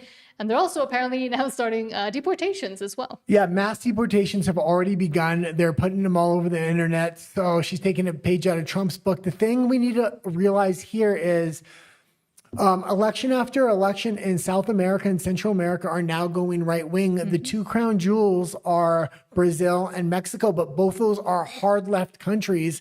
We're now seeing the rise of a right wing party in Brazil, which should be almost impossible for them to win, yet they're winning in the polls. I think the US behind the scenes with social media, I think they're really rigging social media in a lot of these countries. And I think the CIA is playing big parts in a lot of these countries, because looking at Japan, she should have had no way to get a majority government like that. The way politics was playing out in Japan, she was going to be lucky just to stay in power. And now she has almost a super majority. It looks like Brazil is going to shift as well. It's going to be very interesting who the United States backs in 2030 for Mexico.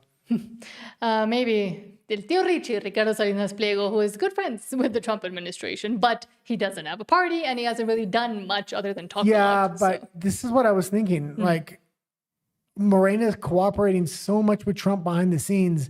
Maybe they take him as their next candidate. No, he's too much in too many fights with them, and they've already tried to ruin his life. And he already paid them off, not paid them off. He already paid what they claimed he owed in taxes, so they don't have even that to bother him with. So I think they're switching. Morena is going to be starting to... Why are we talking about Morena in Asia? Morena is going to start to switch strategies and start going after someone else, because he's not convenient anymore. Yeah, especially given the ties with the Trump administration. I think any party that picks him up considering, I think Trump's swaying major elections in Central South America, in Japan. It's going to be the fake conservatives, probably the PAN, or he's going to try to make his own party, which is very difficult to do in Mexico. But we'll see. But it's too late because he would have had already won the seats by now.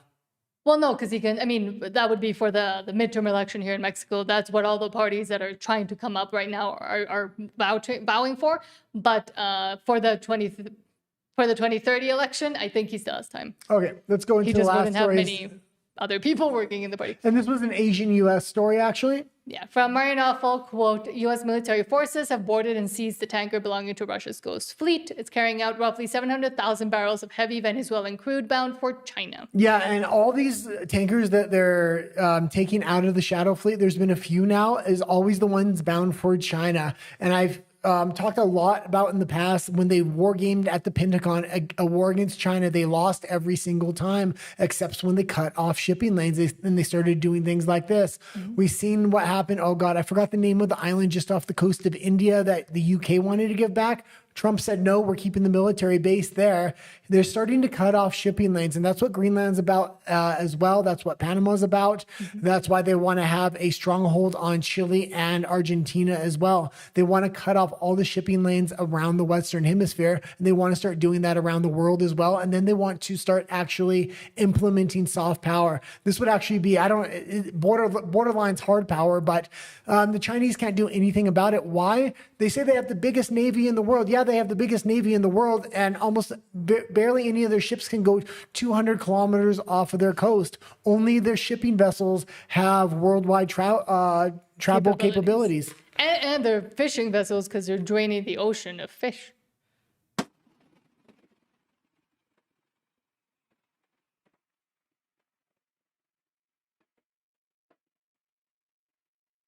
Okay, and you can, and you can leave it there. And yeah, might not be the best thing in the world. I know they've war gamed this. I've known for a long time that they were going to go after these shipping lanes. It was the only way the United States would be able to choke the Chinese economy and avoid a war. If that's what it takes to avoid a war, I'm all for it. Because the alternative is not going to look good, especially when you're going up against China. And then China's aligned with Russia and Iran.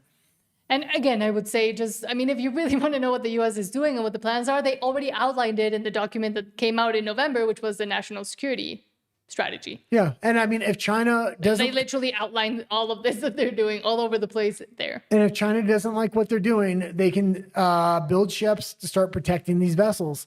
Or they can go after American vessels, but America has the capability to protect the certain shipping lanes and choke points in the world. But also, speaking of Japan, Japan has come out now forcefully with Taikechi, I can never say her name, but with his new prime minister, the base prime minister, against China more forcefully and actually starting to rethink and replan if they want to actually become more of a military might of Asia in conjunction with the U.S., I'm guessing. Well, it's primarily the U.S. is funding Taiwan, the Philippines, and Japan as the big spheres of influence over there to kind of hold China at bay. But